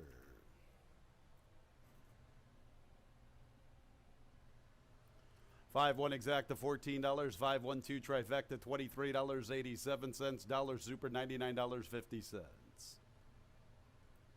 2-5 double $39.40. 4-2-5 early pick $371. Race 4 will start our Wednesday pick 5. Number 1 Tokyo Bay, a jockey change to Joel Cruz. Our 4th race is in 24 minutes at 2:38.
And that was Lookout Jace with Andre Worry getting the victory for Jeff Engelhardt. Slight drop in class, second start over the track, and was able to hold off Union Banks to get the win. A good effort by Lookout Jace. 7,500 maiden claimers, the fourth that goes a distance of a mile. 70, we start the pick 5 with the fourth. No carryover as it was hit yesterday. The 5, Molly's Nighthawk, seems to tower over these class-wise. She does go turf to dirt, so I guess there is some vulnerability there, but you look at the dirt form, she had a second-place finish last time on the dirt on a good track. And let's face it, that's good enough to beat this field. She can just do that effort again. Now, she's currently at odds of 6-5, taking a lot of the play, but the 6 horse, Shine Like Bobby, is also getting some play. And another horse coming in from Saratoga that's making the first Finger Lakes start. Now, the form on this one is not good, but it is better competition that she's been up against. So that could be significant in that case. But should like this spot a lot easier than the spot where she just can't even see the winner. This is going down to 7,500. 9-5 is the price on that one. Tokyo Bay, really, isn't that the only other one you can make a case for here? Is Tokyo Bay has been facing tougher in New York as well. At least better form in New York than Shine Like Bobby before arriving here. She did run against the 12-5s in her first start here, and it was against Kitten Heels. A tough spot there. So she dropped slightly to the 75. And let's face it, other than Molly's Nighthawk, there isn't much in here. And if that one doesn't fire, she could be the one. I guess stretching out to the better distance should certainly help as well, as that was a 6 furlong race. And maybe that was the case of maybe the distance was a little short for Tokyo Bay as well, and the stretch out to the route could help. So Tokyo Bay right now at odds of 6-1. So that's horses that are getting play here for the fourth. Again, we start the pick 5. Exacta Tri Super Daily Double and pick 3 also offered.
Fillies and Mares, fourth race, 3-year-olds and up, maiden claimers, 7,500. The level, 1 mile, 70 yards the distance. Joel Cruz, new jockey 1, Tokyo Bay. Here's Tokyo Bay along with Joel. 4-1. 2 is Ganache. Anthony Suarez onto the 3. Pars Peppercorn, Rudy Ignacio. 4 is Ukiah, Dalton Brown. 5 is Molly's Nighthawk, the favorite, at 9-5. Luis Perez looking for a double with Jeremiah Englehart. 6 is Shine Like Bobby, second choice, Kevin Navarro. 7, Tracy's Girl, John Berrios.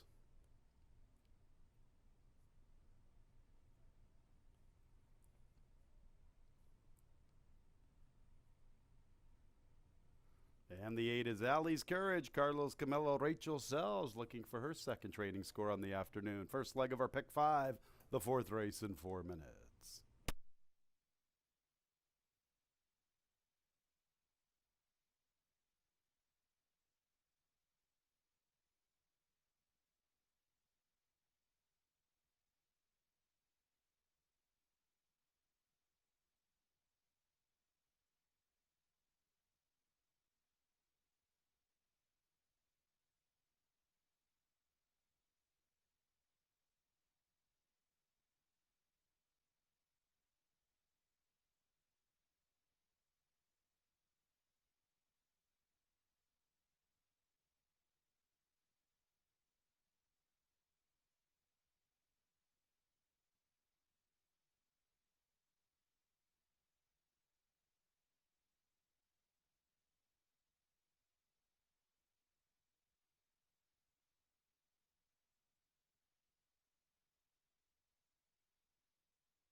The Fillies and Mares are approaching the starting gate.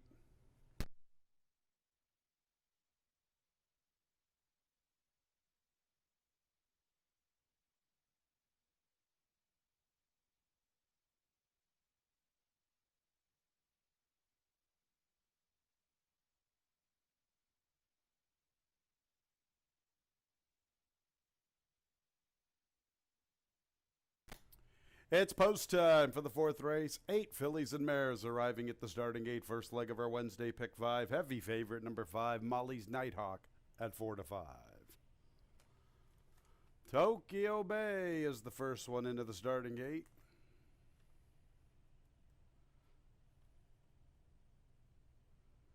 There's Ganache.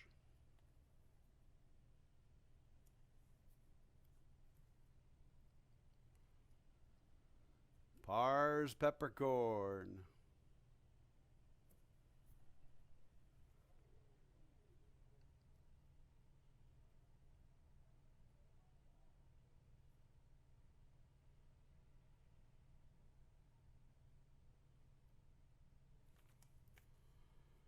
And Allie's Courage is acted up behind the starting gate. And she is loose.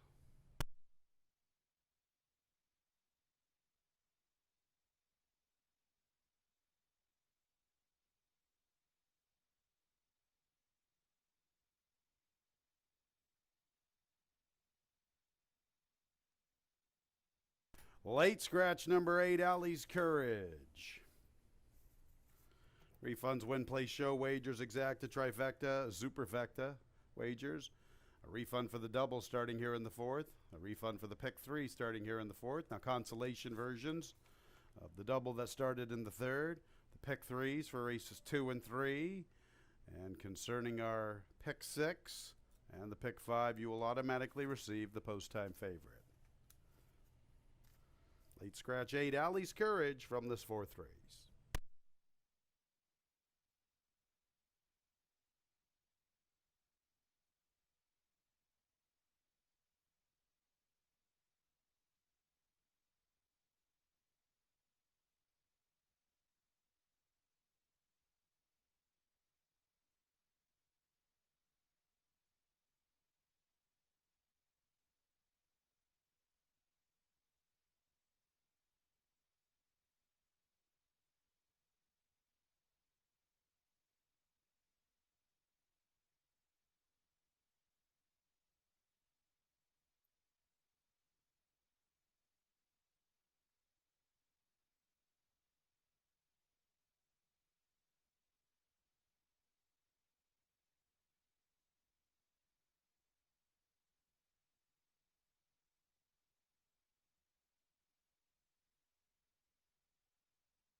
Molly's Nighthawk at 1-2. Tokyo Bay at 3-1. Tokyo Bay is in. Up next will be Ganache. And here comes Pars Peppercorn. Late scratch of the 8, Allie's Courage, who acted up behind the starting gate, then got loose. Field size reduced to 7. There's Ukiah. Heavy favorite, Molly's Nighthawk.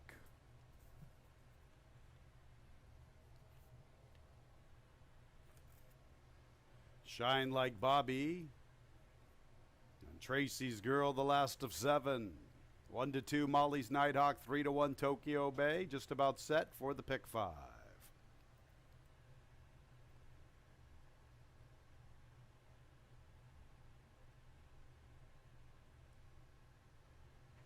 And there they go.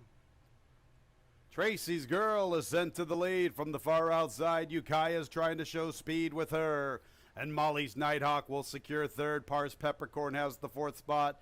Then Ganache, Shine Like Bobby, and Tokyo Bay is the last of all. Pace on with Tracy's Girl gunning to the lead. In the second spot is Ukiah. And Molly's Nighthawk is in a nice striking position through the early stages. She's only 3 1/4 lengths off the lead. A length back to Pars Peppercorn, 2 1/2 to Ganache with Shine Like Bobby. Almost 4 1/2 lengths back to Tokyo Bay. So it's Tracy's Girl, 24 and 1/5. John Barrios and Tracy's Girl setting the pace to the 5/8. Nearly 5 lengths to Ukiah. A length back to Molly's Nighthawk, who's inching closer for the second spot. 3.5 back to Shine Like Bobby, striding into fourth, trying to stay close to Molly's Nighthawk. Pars Peppercorn gives way just a bit. Ganache second last. Tokyo Bay has seen them all. And they race to the 3/8 with Tracy's Girl on the front end. And Molly's Nighthawk has more than 5.5 to come and get Tracy's Girl. And Shine Like Bobby is trying to close in. So here come the closers. Shine Like Bobby and Molly's Nighthawk as Tracy's Girl's stride is shortening noticeably. Shine Like Bobby's the one to key on. She makes her move inside of Molly's Nighthawk. Shine Like Bobby up to the front. Molly's Nighthawk is second. Tracy's Girl begins to crumble. Shine Like Bobby at the 8th pole. Now Molly's Nighthawk's going to come and try her one more time. Shine Like Bobby waiting on Molly's Nighthawk. Shine Like Bobby sees Molly's Nighthawk, responds, and kicks away. Shine Like Bobby from Molly's Nighthawk, then Pars Peppercorn and Ganache.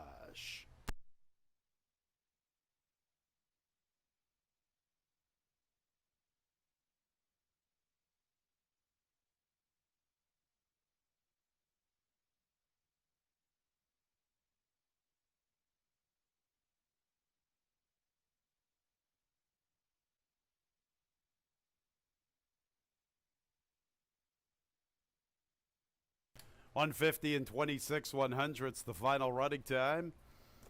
6, Shine Like Bobby first. Second place, 5, Molly's Nighthawk. Third place, number 3, Pars Peppercorn. And fourth place, number 2, Ganache. You were reminded 8, Allie's Courage was a late scratch. Substitutions worked through 5, Molly's Nighthawk.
Race 4 is official. Entering the winner's circle is number 6, Shine Like Bobby.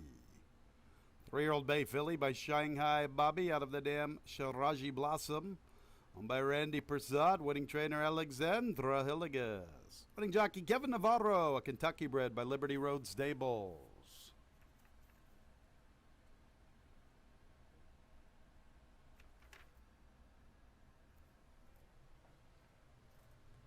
A 6.5 exacta $14, 6.53 trifecta $24.87, dollar super $191.75.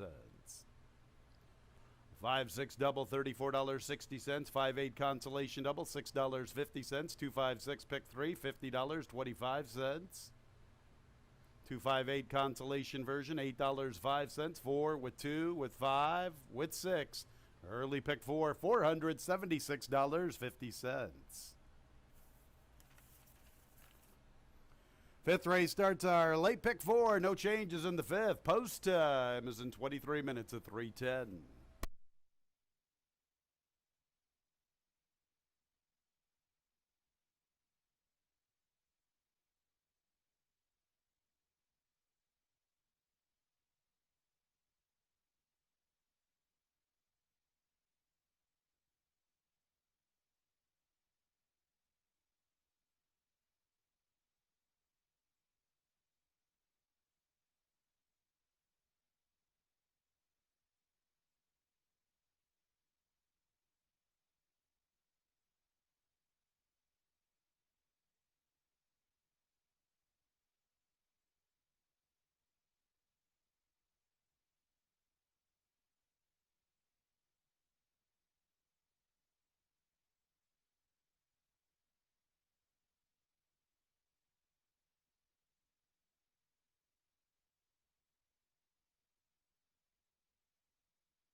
We're getting ready for the fifth race. Don't underestimate a drop in class as Shine Like Bobby really responding to the drop to 7,500 and getting the victory over the favorite Kevin Navarro for trainer Alexandra Hildegast.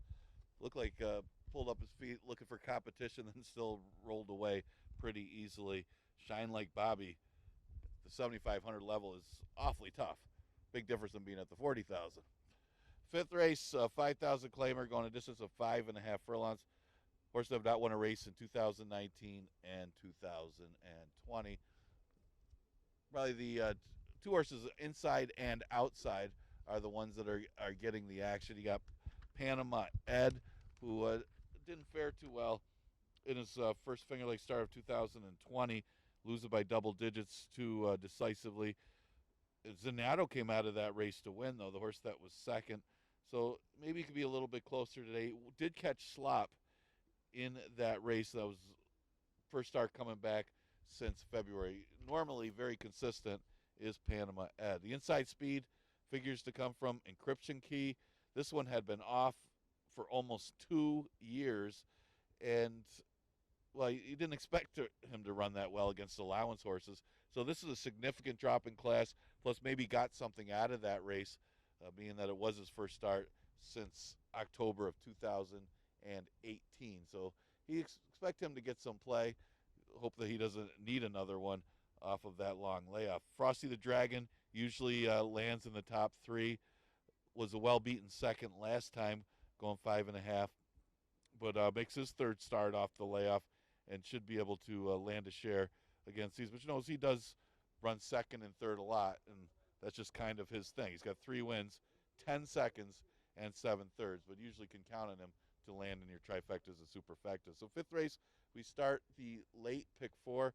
Exacta Tri Super Daily Double, and pick 3 also starts here.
Race 5, 3-year-olds and up, non-winners of a race in 19 or 20, $5,000 claimers, 5.5 furlongs, no changes. First leg of our late pick for the 5th race in 6 minutes at 3:10.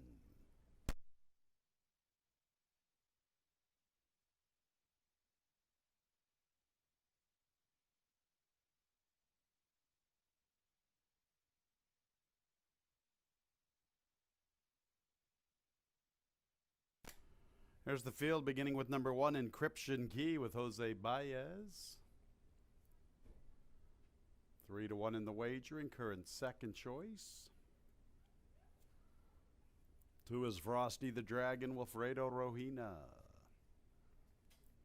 Skipping ahead to the 4, Mary de Anya, Tamaya Alpander.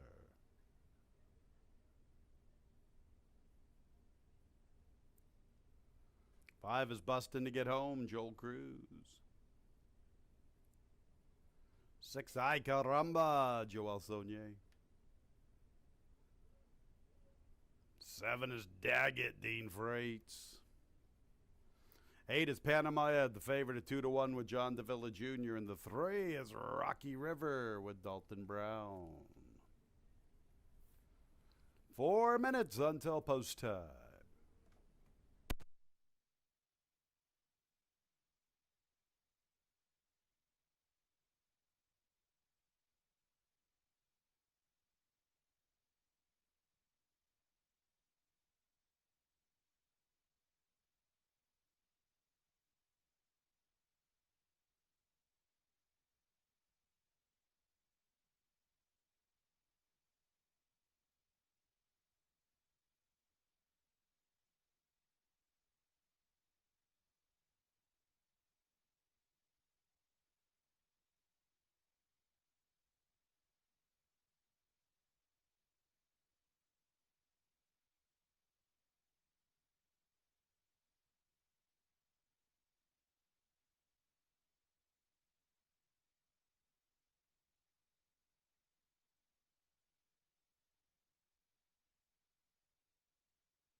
The horses are approaching the starting gate.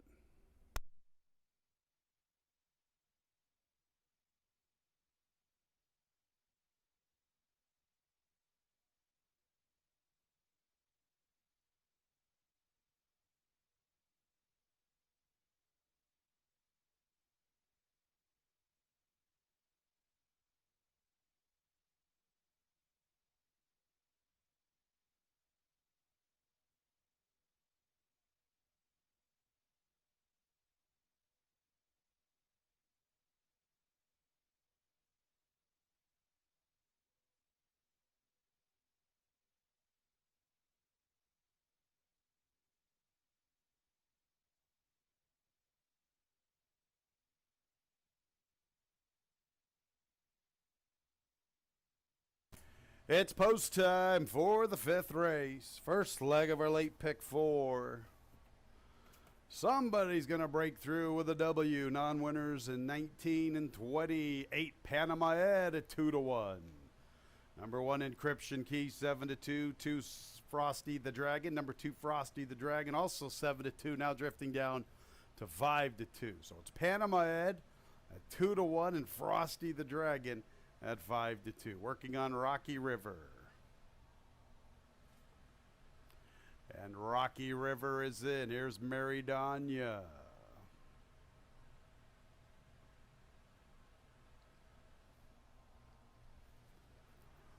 Bustin' to get home. Ay caramba. Frosty the Dragon now the favorite at 9-5. Panama at 5-2. There's the speedy Daggett. Panama Ed will be the last of 8 to the outside.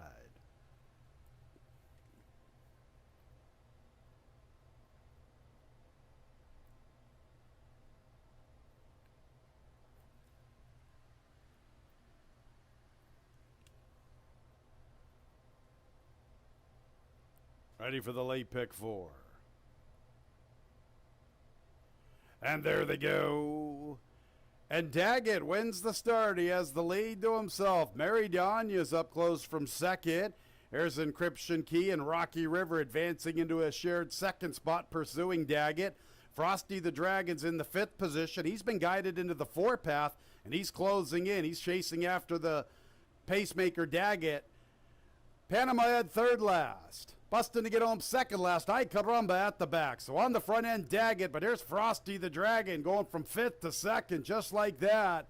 And Rocky River's 3rd in the 4th spot. Races Mary Danya. Encryption Key gives way. Ay caramba's winding up. Here's Ay caramba closing into the 5th spot. He's about 7 lengths off the lead. He continues to progress. Panama Ed needs to really giddy up. And from the rail, bustin' to get home. In the meantime, it's Frosty the Dragon up to the front. Frosty the Dragon at the 8th pole opening up. Ay caramba, a late player closing in for a minor award. Frosty the Dragon's waiting on nobody today. It's all Frosty the Dragon in front. Good race for 2nd. Ay caramba. Panama Ed 3rd, 4th place. Bustin' to get home.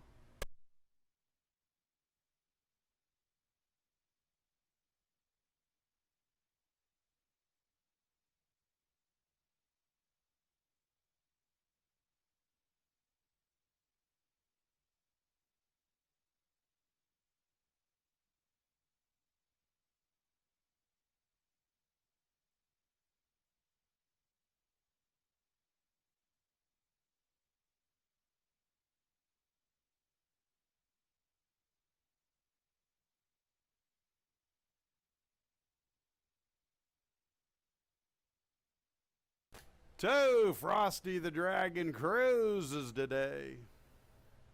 1 minute 6 and 99/100ths. The final running time. The photo sign is up on the board for the balance. Make sure to hold all tickets.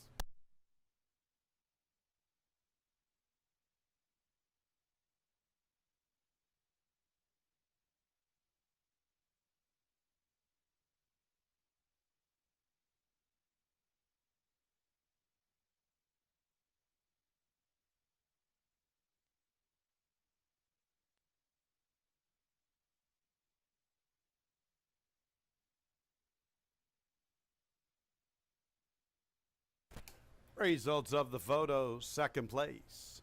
6, Ay caramba, 37-1. He's up for 2nd. 3rd place, 8, Panama Ed. 4th place, 5, Bustin' to get home.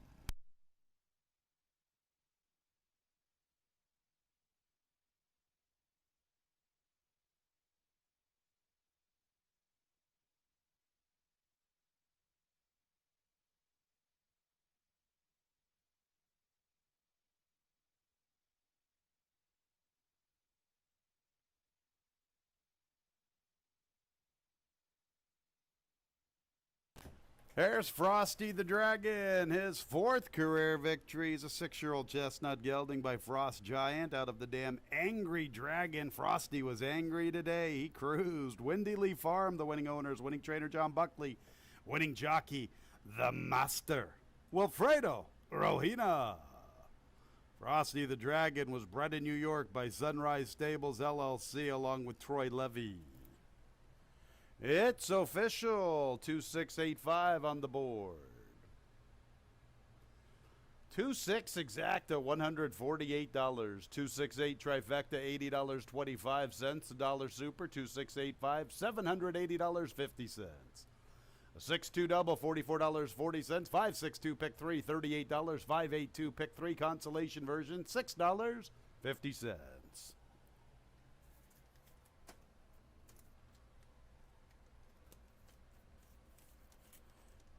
Race 6, Joel Cruz, new jockey number 3, Teresa's Boy. Race 6 is in 19 minutes at 3:35.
All right, about to run the sixth race after Frosty the Dragon takes it in the fifth. And you look at the sixth race, we're going a distance of a mile and a 16th.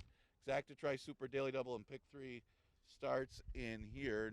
And, Honorable Avenue is going to be the horse to beat in here, but a couple straight seconds for this horse, and then you kind of lose a little bit of faith if you're thinking about taking a short price. Right now, he's not as short, but you'd expect this horse to take a lot of play, but he's definitely going to be one of the horses to beat in race number 6. Now, other horses that are worth a look in this race, well, you got Oliver with a twist, and Oliver with a twist certainly going to get some action. He was caught wide last time after a slow start, had to push him up into the race, and just kind of stuck there the whole way, and then just flattened out after that. And, the wide trip here at Finger Lakes is probably one of the worst trips that you could possibly get because it's the longer distance around. We're talking about routes anyway, but because of the slow start, he was forced to go wide. The race before, he sat back and made that run in New York, and that's probably one of his best running styles when he's able to do so. So I wouldn't be surprised if you hear from this one late, making that kind of a run.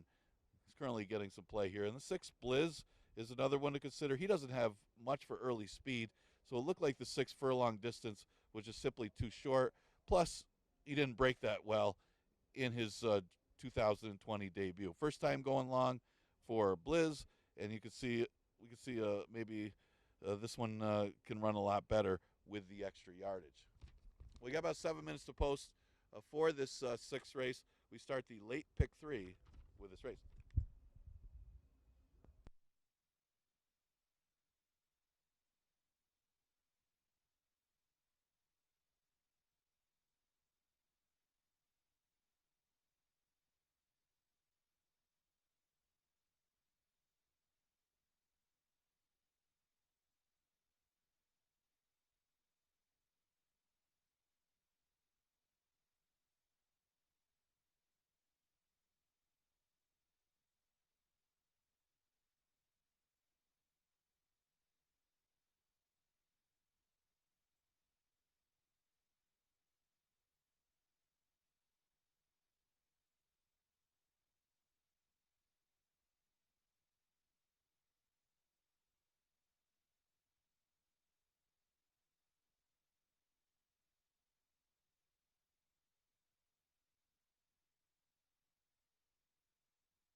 Race 6, made in special weights, 3-year-olds and up, 1 mile and 1/16 the distance. Jockey change 3, Teresa's Boy to Joel Cruz. Here they are, 1 try and smarting up Oscar Gomez. 2 is Liam's Majesty, Christian Santiago Reyes. 3, Teresa's Boy, Joel Cruz picks up the mount. 4 is Honorable Avenue, the favorite at 2-1 with Luis Perez. Luis looking for a riding double, so too is Andy Hernandez, the jockey aboard number 5. Oliver with a twist. Stablemate to the 2. 6 is Blizz. Wilfredo Rohina looking for back-to-back scores. And the 7 is Tap at Happy John, Joel Saunier. 3 minutes until post time. Race 6 starts our late pick 3.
Couple of minutes until post time.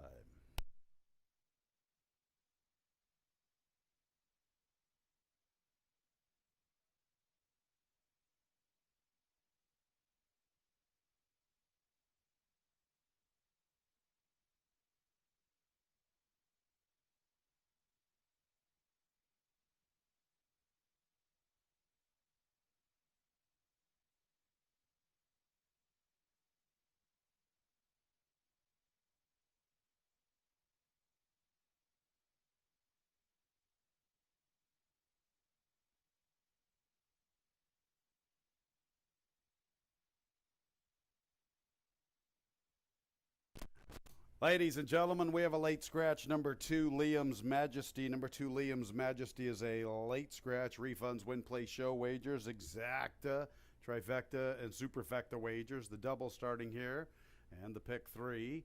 Now, consolation version of the double starting in the 5th, and the pick 3 starting in races 4 and 5. Now, concerning our late pick 4, our pick 5 and the pick 6, you will automatically receive the post-time favorite. Late scratch number 2, Liam's Majesty, reducing our field to 6 for today's 6.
The horses are approaching the starting gate.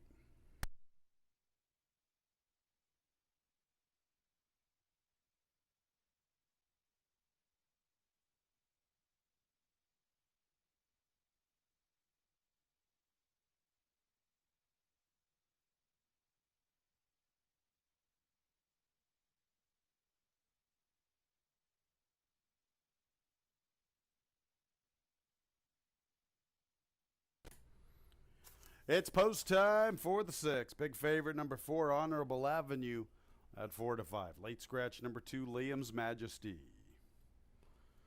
6 horses arriving at the starting gate. Try and Smarten Up is the first one in. Up next will be Teresa's Boy.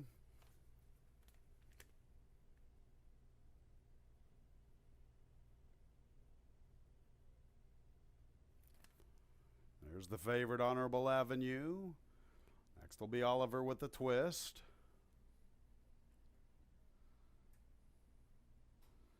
Couple to load, Blizz and Tap It Happy John.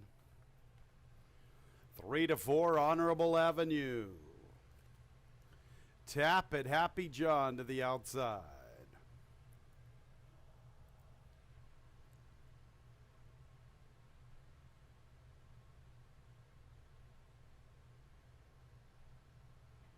And there they go.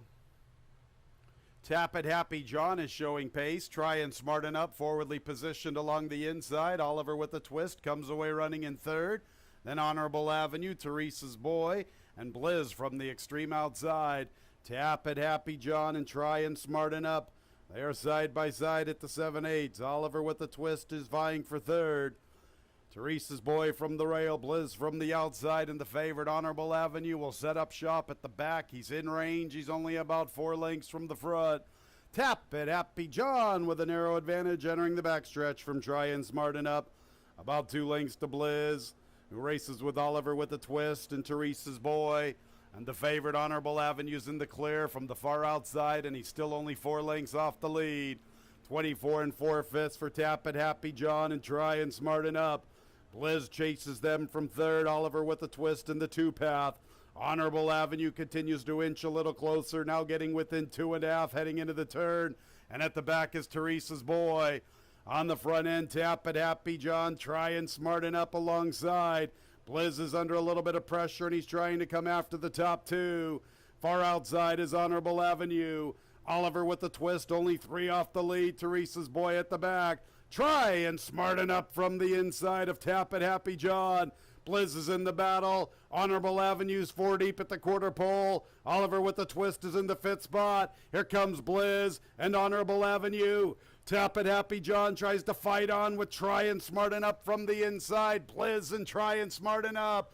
Blizz, Tap It Happy John, Try and Smarten Up from the rail. Blizz, Tap It Happy John, Try and Smarten Up. Blizz wins the money.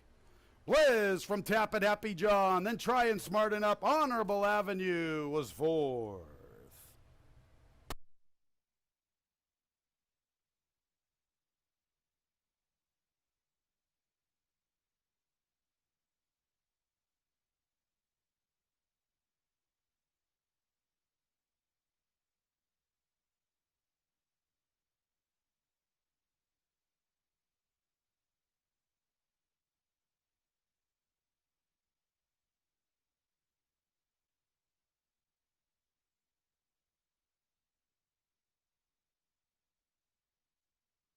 Photo sign is up on the board. Blizz, Tap It Happy John, and Try and Smarten Up. Make sure to hold all tickets. The final running time, 1 minute 50 and 62 100ths.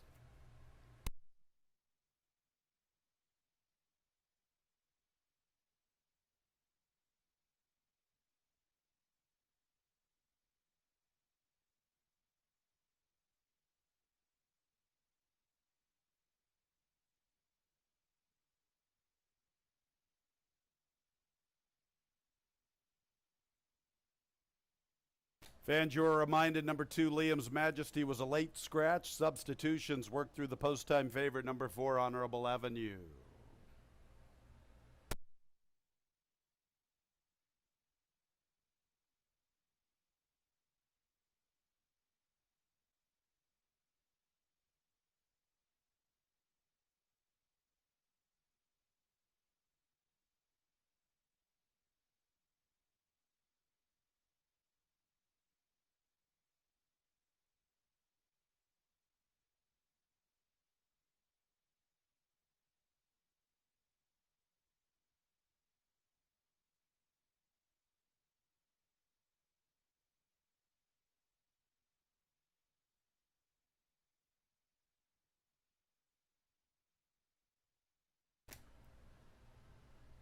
Photo sign is still up on the board.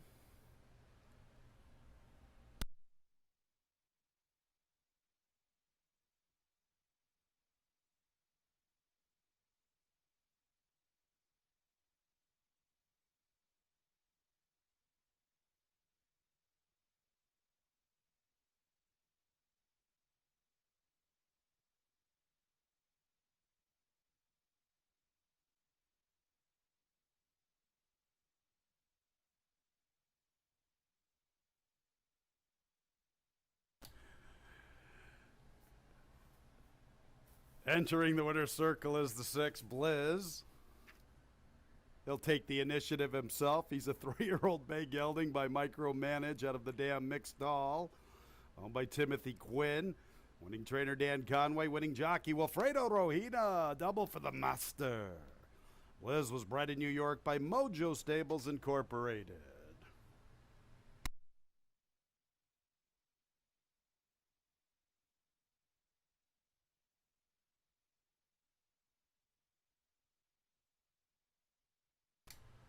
Six is the winner, Blizz.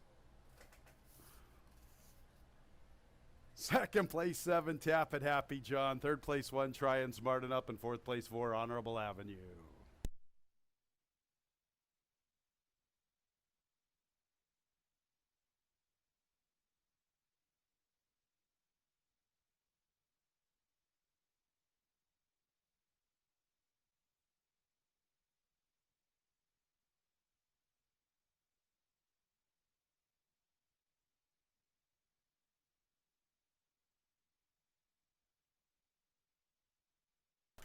And it's official, race 6, 6714 on the board. Exacta, back to that payoff. The 2-6 double, $65.50. A 2-2 double consolation version, $6.90. 6-2-6 pick 3, $105.50. 6-2-2 consolation pick 3, $10.25.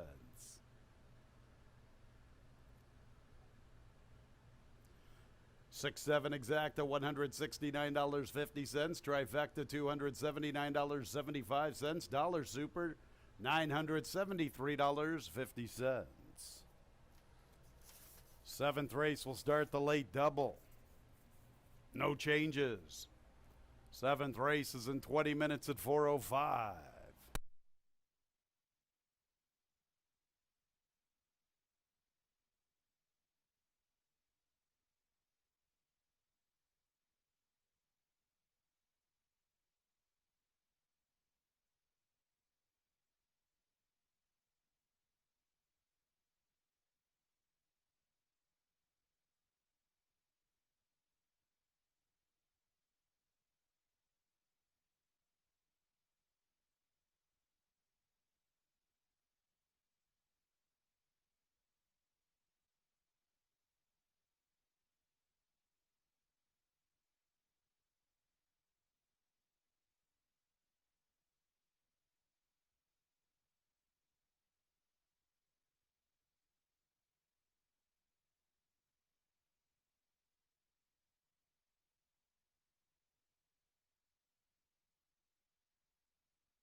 Ladies and gentlemen, turn your programs to the 8th race. We have a jockey change being announced for the first time. 8th race, jockey change number 2, Fair Honor.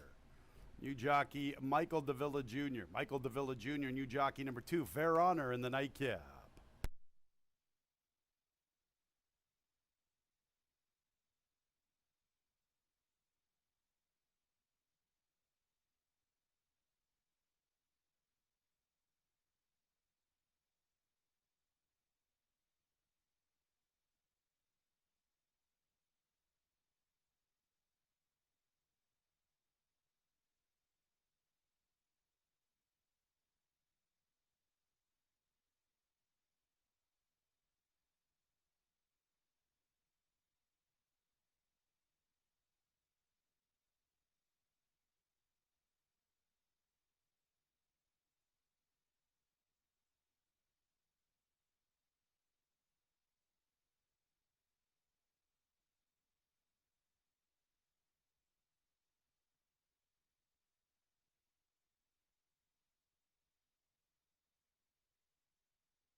All right, getting ready for race number 7. It's the last double of the car. We got 8 races today, and Blizz a little overlooked in there at odds of 9-1.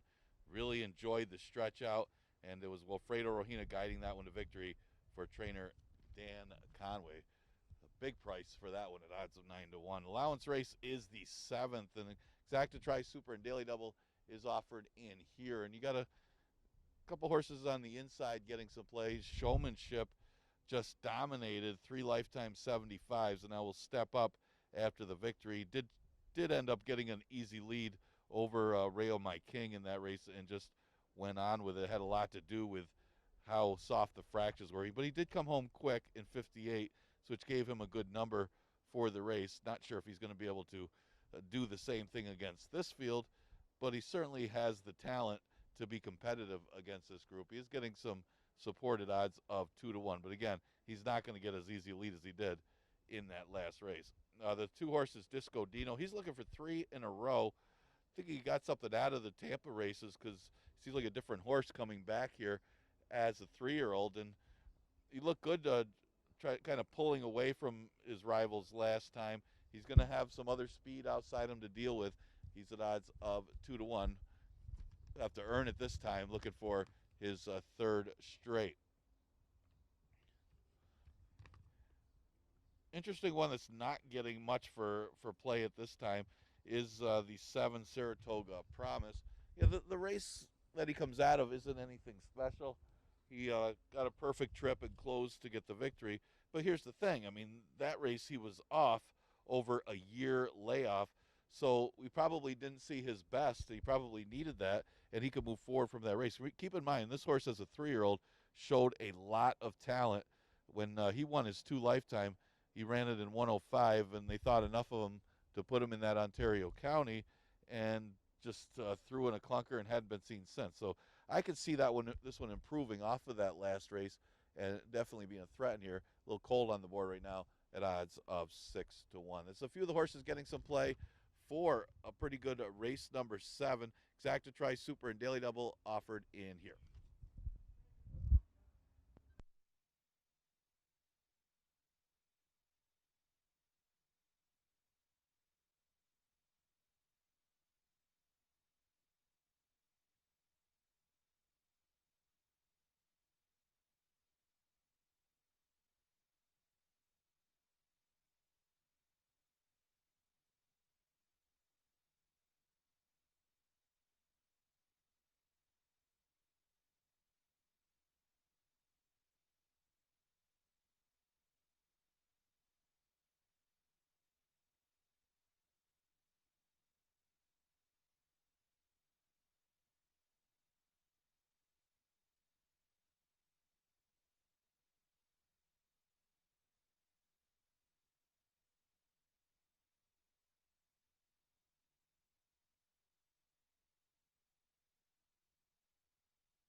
Race 7 is our Wednesday featured event. Allowance conditions 5.5 furlongs, 3-year-olds and up.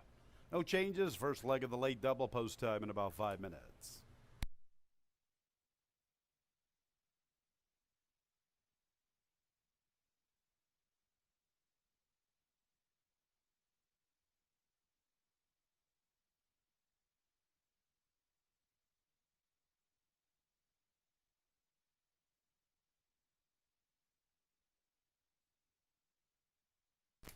There's the field for today's 7th race, beginning with number 1, Candy Rock, pending freights. Here's the big 3-year-old. He's going for 3 in a row. Number 2, Disco Dino. Kevin Navarro looking for his second winner on the card. 3 is Showmanship. Michael Davila Jr. He's gunning for 2 in a row. Showmanship. 4 is My Man Mo with Wayne Barnett. 5 is San Juan Diego. Andy Hernandez looking for a riding double. So too is Luis Perez, jockey aboard number 6, Posse Tisley. And here's the other Paul Barrow trainee, number 7, Saratoga Promise with Oscar Gomez. 4 minutes until the Wednesday featured event.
Less than 1 minute until post time.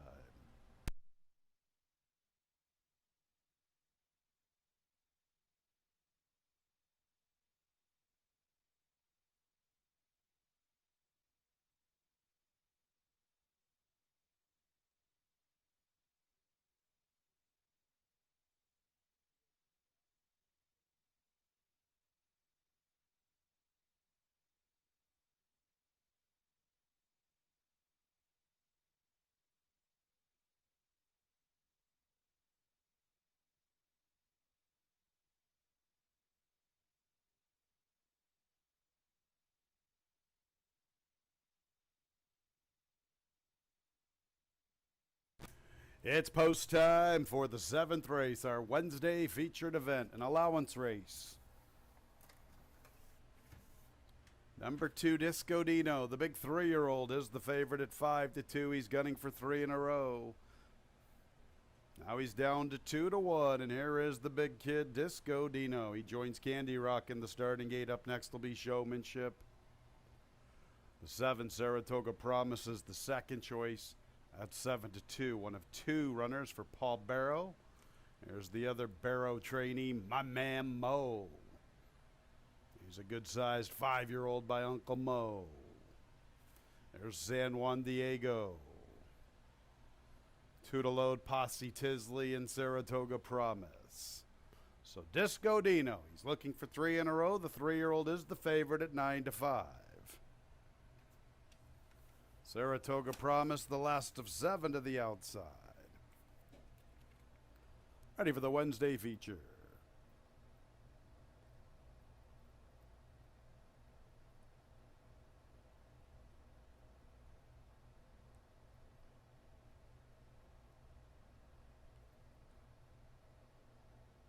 And there they go. Showmanship is sent out to the lead. Disco Dino wants to go. My man Mo is up close from 3rd. Candy Rock comes away in the 4th position. And then we have San Juan Diego racing with Saratoga Promise. Posse Tisley is the last of 7. And Showmanship is a little quicker than Disco Dino, who has to kind of tap on the brakes, or is he going to hold his spot from the rail?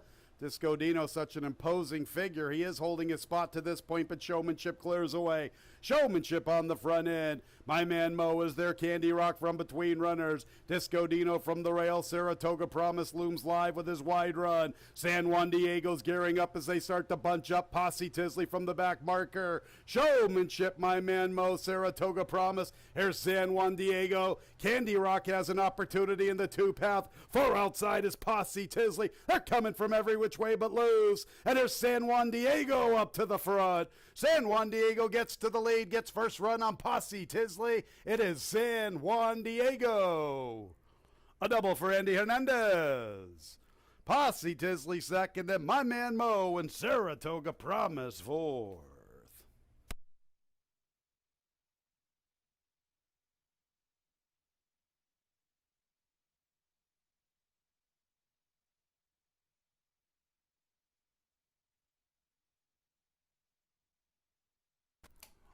One minute 6 and 66 100ths, the final running time. Number 5, San Juan Diego, is the unofficial winner. Photo sign is up on the board for second place. Make sure to hold all tickets.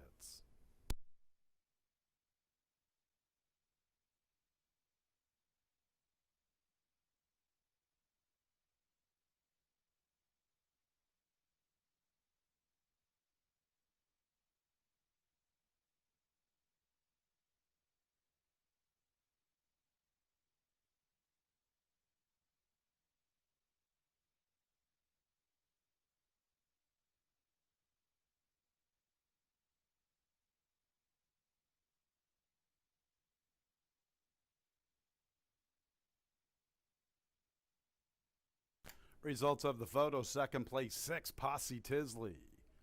Third place 4, my man Mo. Fourth place 7, Saratoga Promise.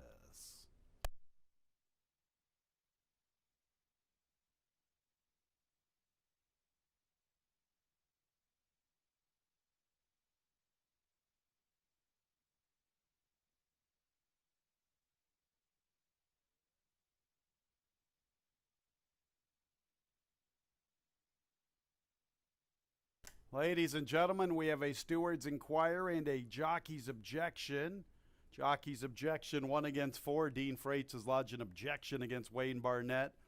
Stewards are reviewing the stretch run, a steward's inquiry, and a jockey's objection 1 against 4. Make sure to hold all tickets.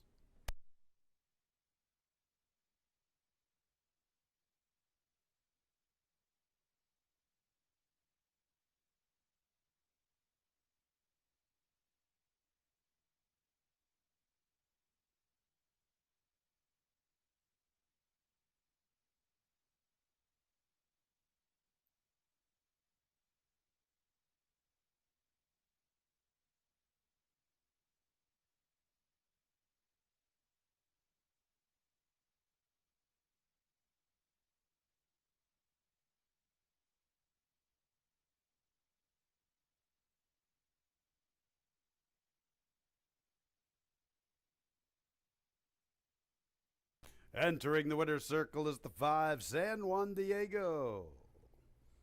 5-year-old dark bay or brown gelding by Heavy Breathing out of the dam Fortuesque. Owned by Big Cherry Racing Incorporated. Winning trainers Dylan Clark. Winning jockey Andy Hernandez. A double for Andy. The winner was bred in New York by Duchess Views Farm Incorporated, Sunrise Stables LLC, and Golden Goose Enterprises. Stewards inquiry, jockey's objection, 1 against 4. Stewards are reviewing the stretch run. Hold all tickets.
Ladies and gentlemen, after reviewing the stretch run, the stewards have ruled there will be no change to the order of finish.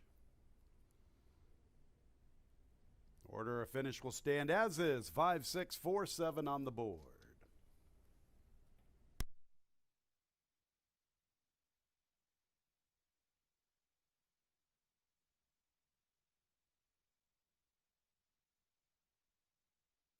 Race 7 is official. 5, 6 exact at $161.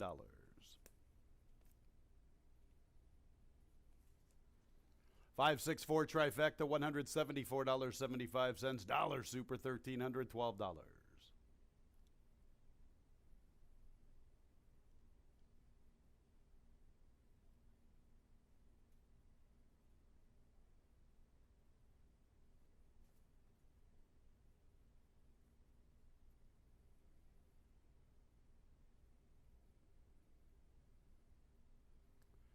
Six five double, $114 even.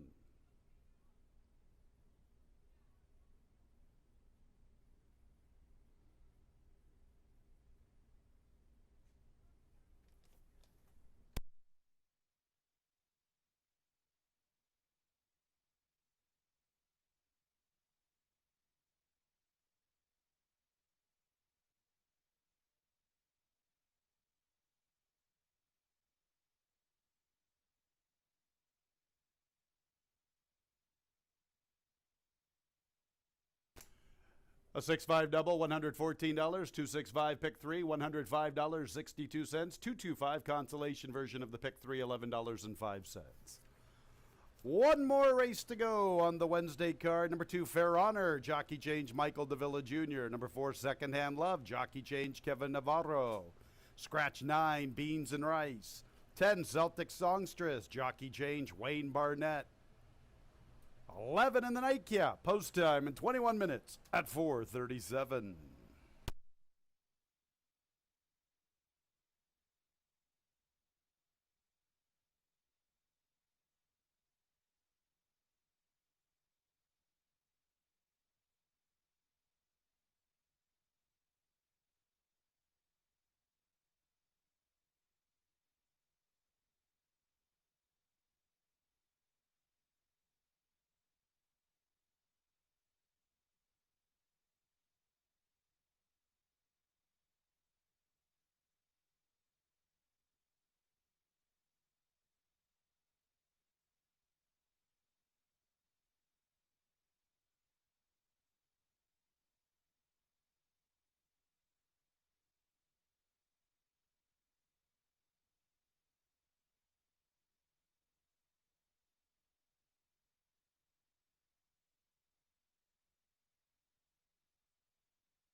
All right, we're getting ready to conclude this Wednesday card.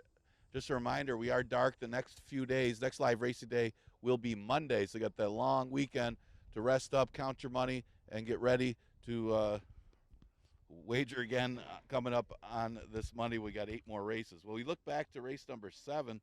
Good effort by San Juan Diego. Seemed like that race fell apart. Didn't seem like they were going that fast when they did the 23 first quarter. It did look like the horses were pressing on the front end. It did back up, and San Diego went by, and so did Positively, as there was some bumping late. But that one did avoid all that and got the victory. Andy Hernandez, another win for him. That one for trainer Dylan Clark. All right, looking at the board right now for the last. Right now, the lukewarm favorite is the 6 Freud Secret, just a slight favorite. Will add Lasix for this race and drop slightly after running one start this year. And that was off of over a year layoff. Was on the lead as far as she went, then faded to be third. Wasn't the strongest of fields, but she also might have needed the race coming off that layoff. So she does drop to 12.5 and fits really nicely in this spot and is getting some play in that 7-2 range right now. The 5 Modern Steel, this one did have a slow start last time, but no real excuse against that group. I am Sam Samurai, had been in that condition for quite some time, and that one just blew him away by 5 lengths. But Modern Steel getting closer with each time, and certainly a top 3 threat in here. Other horses to consider, you got to go to the outside. You got maybe a Rainbow at odds of 7-2. Maybe a Rainbow's been close, as this one at 12.5 has run second the last 2 times. And that last one against Kitten Heels, who probably could win a maiden special weight if she stayed in that condition. So that turned out to be a pretty good race, even though they went 114 and change for the 6 furlongs. This one, if she could work out a trip from out there, should be right there against these 12.5 claimers. She's right now at odds of 3-1. It's a few of the horses getting some play for this last race on the card.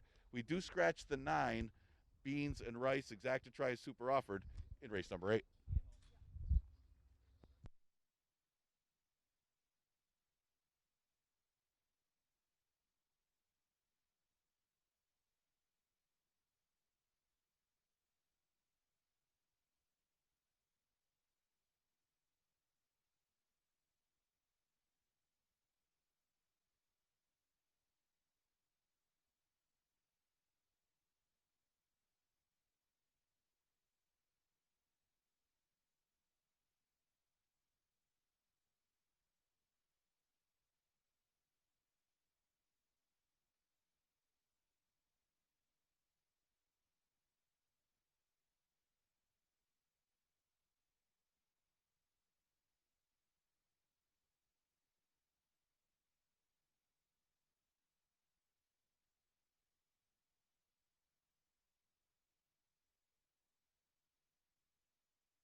On the track for the Wednesday night cap. 5.5 furlongs, fillies and mares, 3-year-olds and up, maiden claimers. 12.5 the level, scratch 9, beans and rice. Michael Davila Jr., new jockey 2, Fair Honor. Kevin Navarro, new jockey 4, Second Hand Love. Wayne Barnett's the new jockey number 10, Celtic Songstress. Field of 11 in the nightcap. 5 minutes away, here they are. Number 1, Youth Gone Wild. Andy Hernandez looking for a riding triple. Looking to sweep the late double and bookend the card and get a 3-bagger for 2 days in a row. 2 is Fair Honor. Michael Davila Jr. picks up the mount. Next will be number 3, Georgiana Best with Rafael Rohina Jr. Let's go to the 4, Second Hand Love. Kevin Navarro picks up the mount. Kevin's looking for his second winner on today's card. 5 is Modern Steel, Jose Baez. 6 is Freud's Secret, John Davila Jr.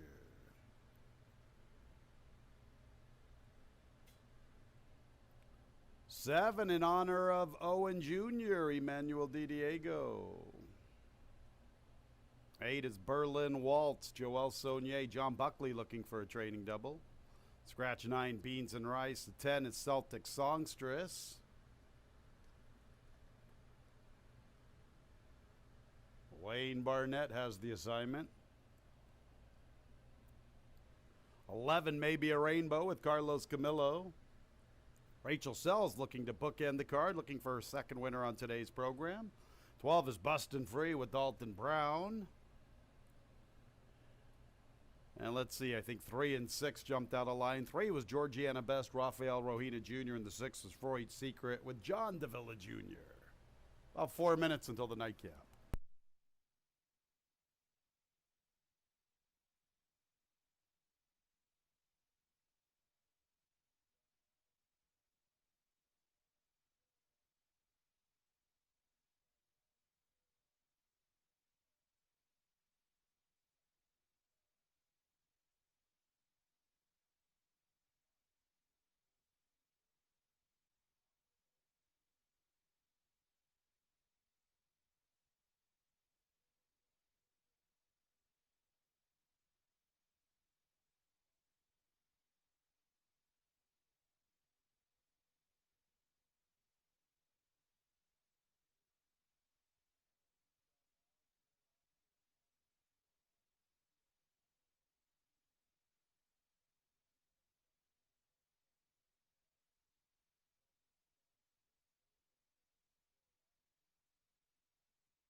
The fillies and mares are approaching the starting gate.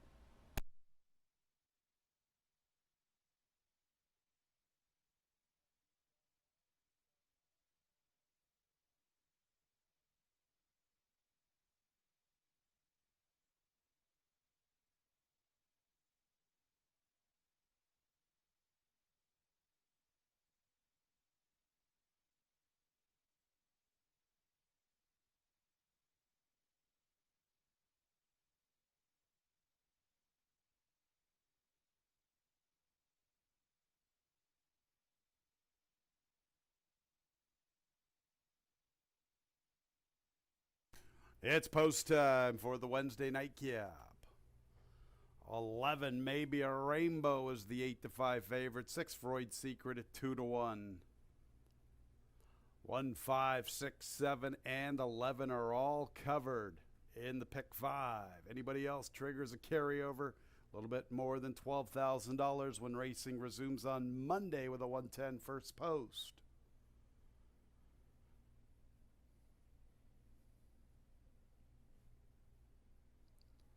Youth Gone Wild, Fair Honor. Here's Georgiana Best. Modern Steel is already in her respective post.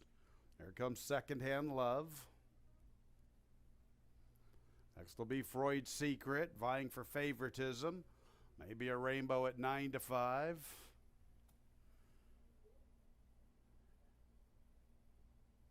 In the meantime, there's lots of commotion behind the starting gate. Several of the jockeys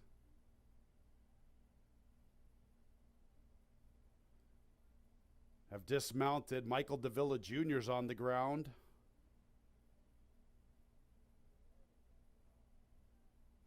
Tony, we're taking the 2 out. Ladies and gentlemen, we have a late scratch number 2, Fair Honor. Late scratch number 2, Fair Honor, by order of the stewards. 2, Fair Honor is a late scratch by order of the stewards.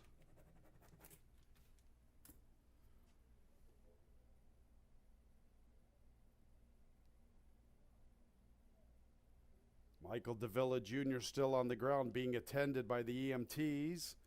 Refunds in the Win Play Show pulls along with the Exacta, Trifecta, and Superfecta pools. Consolation versions of the late double and the late pick 3.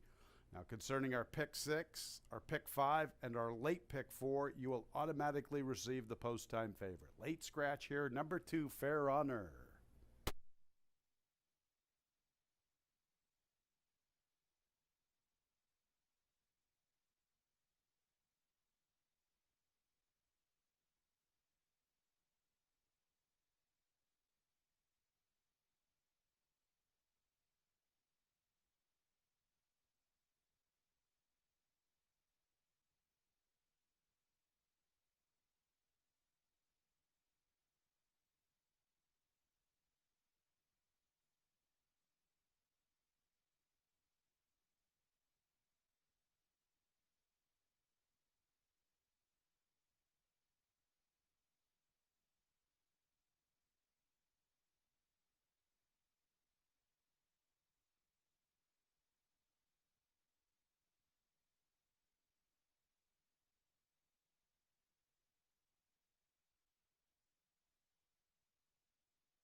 Updating the current odds, number 6, Freud's Secret, is the favorite at 3-2. Number 11, Maybe a Rainbow, is 2-1. Late scratch 2, Fair Honor.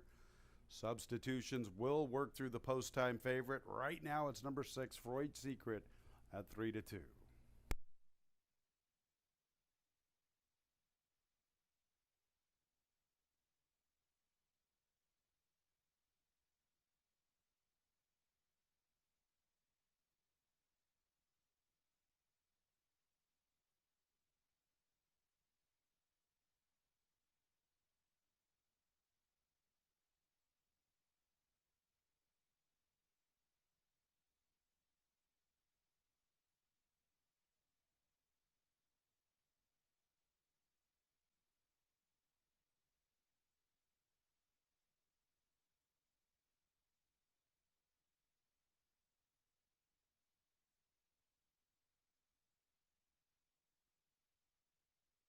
Set to reload the fillies and mares. Modern Steel will be the first one in. Here's Youth Gone Wild to the inside. Next will be Georgiana Best.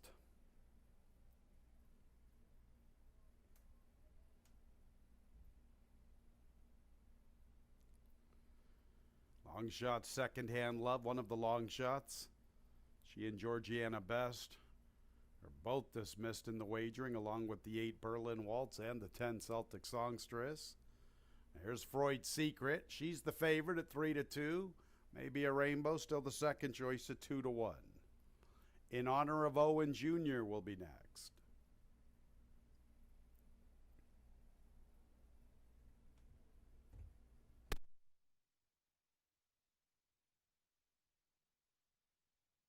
There's Berlin Waltz. Celtic Songstress will be next.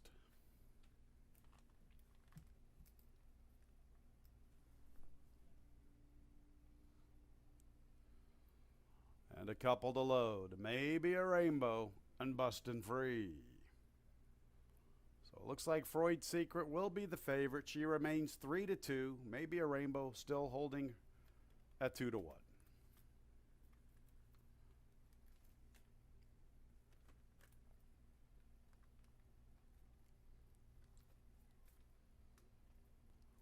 And Bustin' Free will be the last one to the outside.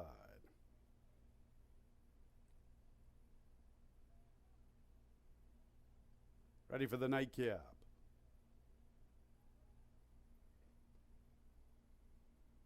And there they go. Bustin' Free is busting away from the far outside. She makes the early lead, but here comes the favorite, Freud's Secret, quickly to engage and pick it up. Maybe a Rainbow's third in honor of Owen Jr. vying for that spot. Celtic Songstress from between gals fifth. A little more than 3.5 off the lead. 3.5 to Georgiana Best, 7 lengths from the front. Another length and a half to Berlin Waltz, Youth Gone Wild. Modern Steel and Secondhand Love is the last of all. And Freud's Secret is the leader past the 3/8. Bustin' Free back at her from the outside. And maybe a Rainbow makes her move 3 wide. In honor of Owen Jr. has the 4th position, 3 off the lead, still in with a fighting chance. As maybe a Rainbow claims the lead. Freud's Secret counters immediately. Bustin' Free gives way. The rail is there for In Honor of Jr. Now going to shift ground into the 2 path. Maybe a Rainbow. In Honor of Jr. now shifting into the 3 path, trying to close in. Freud's Secret still there, then Bustin' Free and Modern Steel. On the front end, maybe a Rainbow. In honor of Owen Jr. gradually getting to him. Here's In Honor of Owen Jr., but it will be maybe a Rainbow. Maybe a Rainbow wins the nightcap. In Honor of Jr. tested her all the way to the wire. Farther back, Freud's Secret in a late closing, Modern Steel.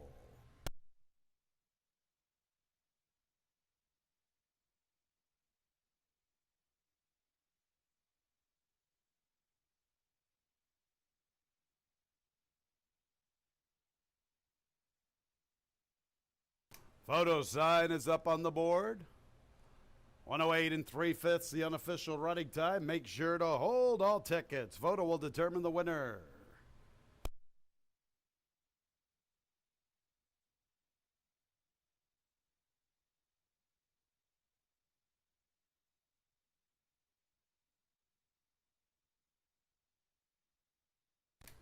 .108 and 79/100ths, the final running time.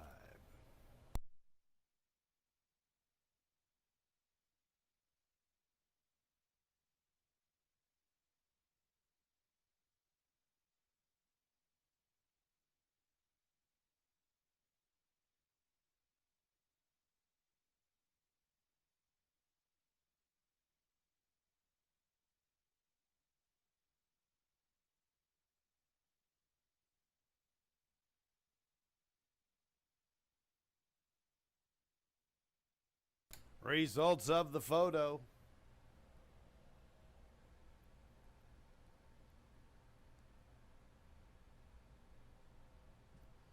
Number 11, maybe a Rainbow first. Second place 7 in honor of Owen Jr. Third place 6, Freud's Secret. Fourth place 5, Modern Steel.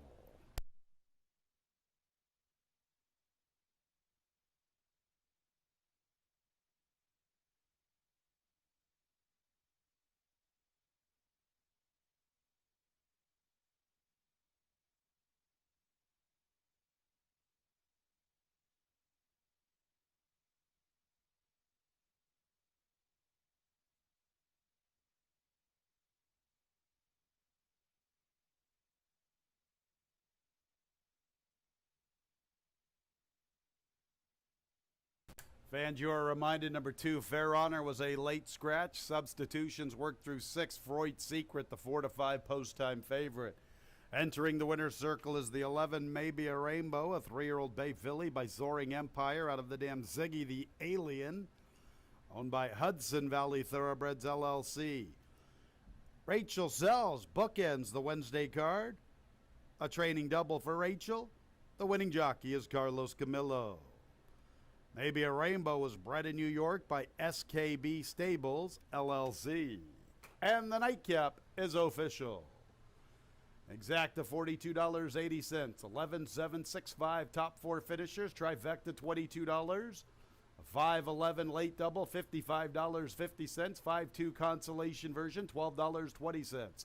6-5-11 late pick 3 $131.50. 6-5-2 consolation version $22.12. The late pick 4 $476.75. Looks like the whole pool in the pick 5. We'll get back to that one. Our Wednesday pick 6, 5 out of 6, $173.30.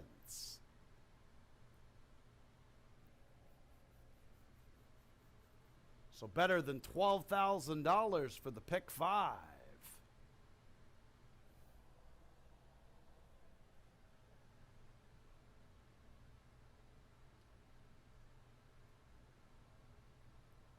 Six with 2, with 6, with 5, with 11, $12,280.75. The whole salami. Pick 5 is hit. There's the pick 6 once again. Let's see if I can get the carryover for the Monday card.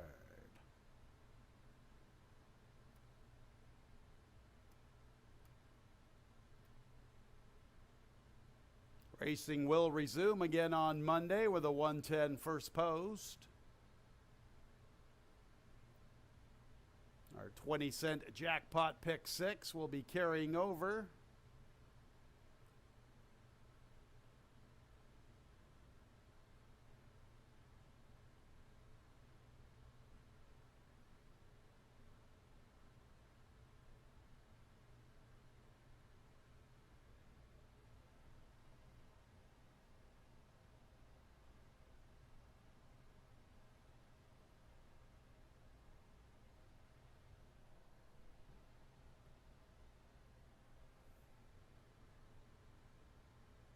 Hang on as I try to find out the carryover, fans.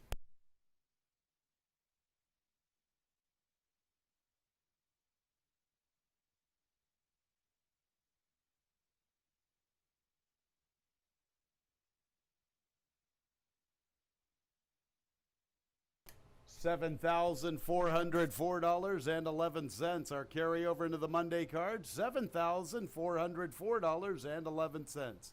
Hope you had a great Wednesday. This has been Racing from Finger Lakes Gaming and Racetrack. Good night, everyone.